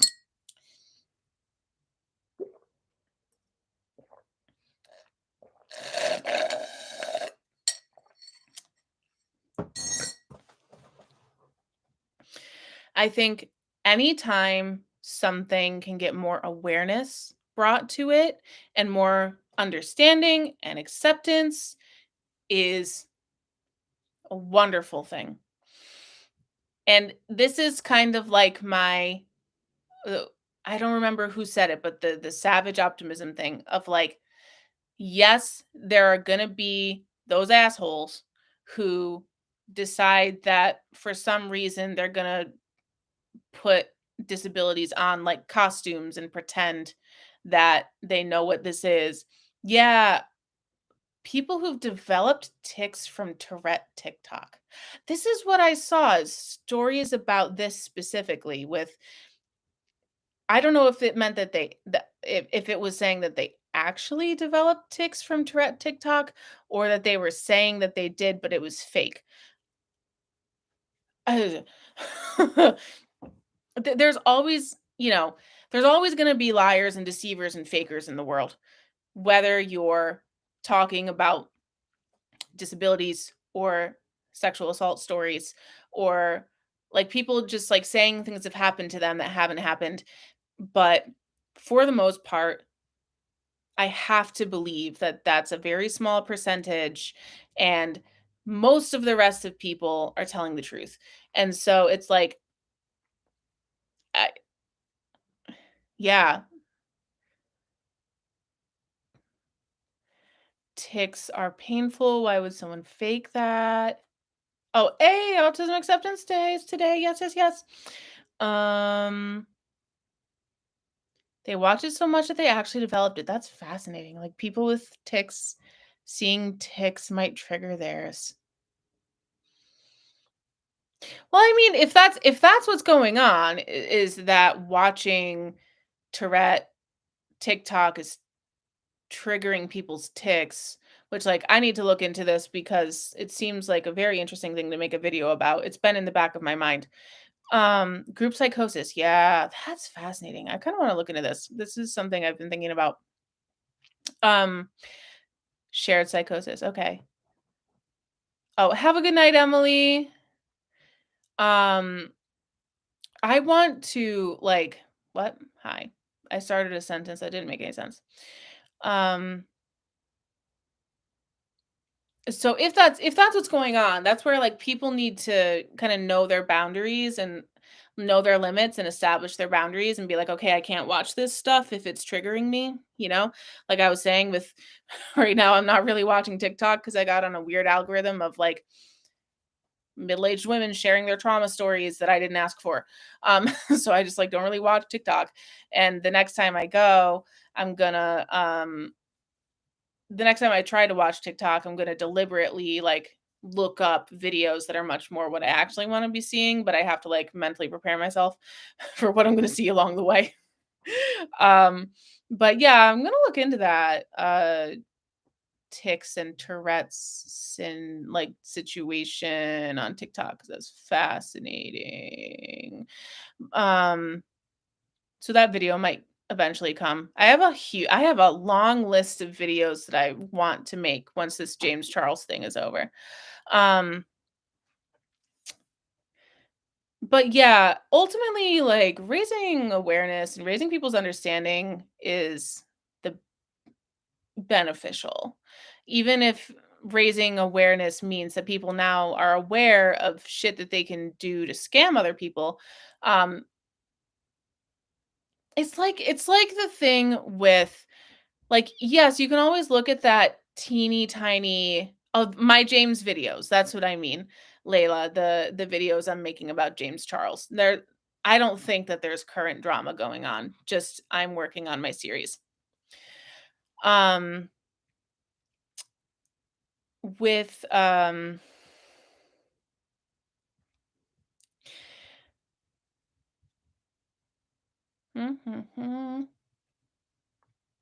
don't remember what I was saying. This is when I know I'm definitely really tired and I should get going because I can't pick back up the sentence that I dropped. Um, oh, yeah, yeah, yeah. People are becoming of ways are becoming aware of ways that they can scam people, but that doesn't mean that it's not worth it to raise the awareness. Thank you, Layla. Yeah, I think it's the ends justify the means, and again, it's like people are always going to be assholes. Every type of everything, an identity, an industry, a hobby, a community, there's always going to be people who find a way to be assholes. We can't live our life based around the assholes. That's my ending message. Thank you, Katie. I think I am going to get off, guys. This has been so much fun. The next time we hit a milestone, I'll definitely do another live stream and I'll try to remember that I need to use Chrome so we don't have 5 different false starts. Thank you so much for hanging out, especially for so long. And it was so nice talking to you guys. I look forward to the next one. Um, Check out my channel when you miss me. Check out my fashion channel when you miss me. Always feel free to leave questions on community posts and in comments and stuff, and I'll happily keep chatting with you there. And check out the Patreon and all that good stuff. I appreciate you all very, very much. Have a good night and rest up, and I'll see you eventually with another James Charles video. We'll get through this fucking series and stop talking about this motherfucker so we can move on to better stuff. Have a good night. Bye, everybody.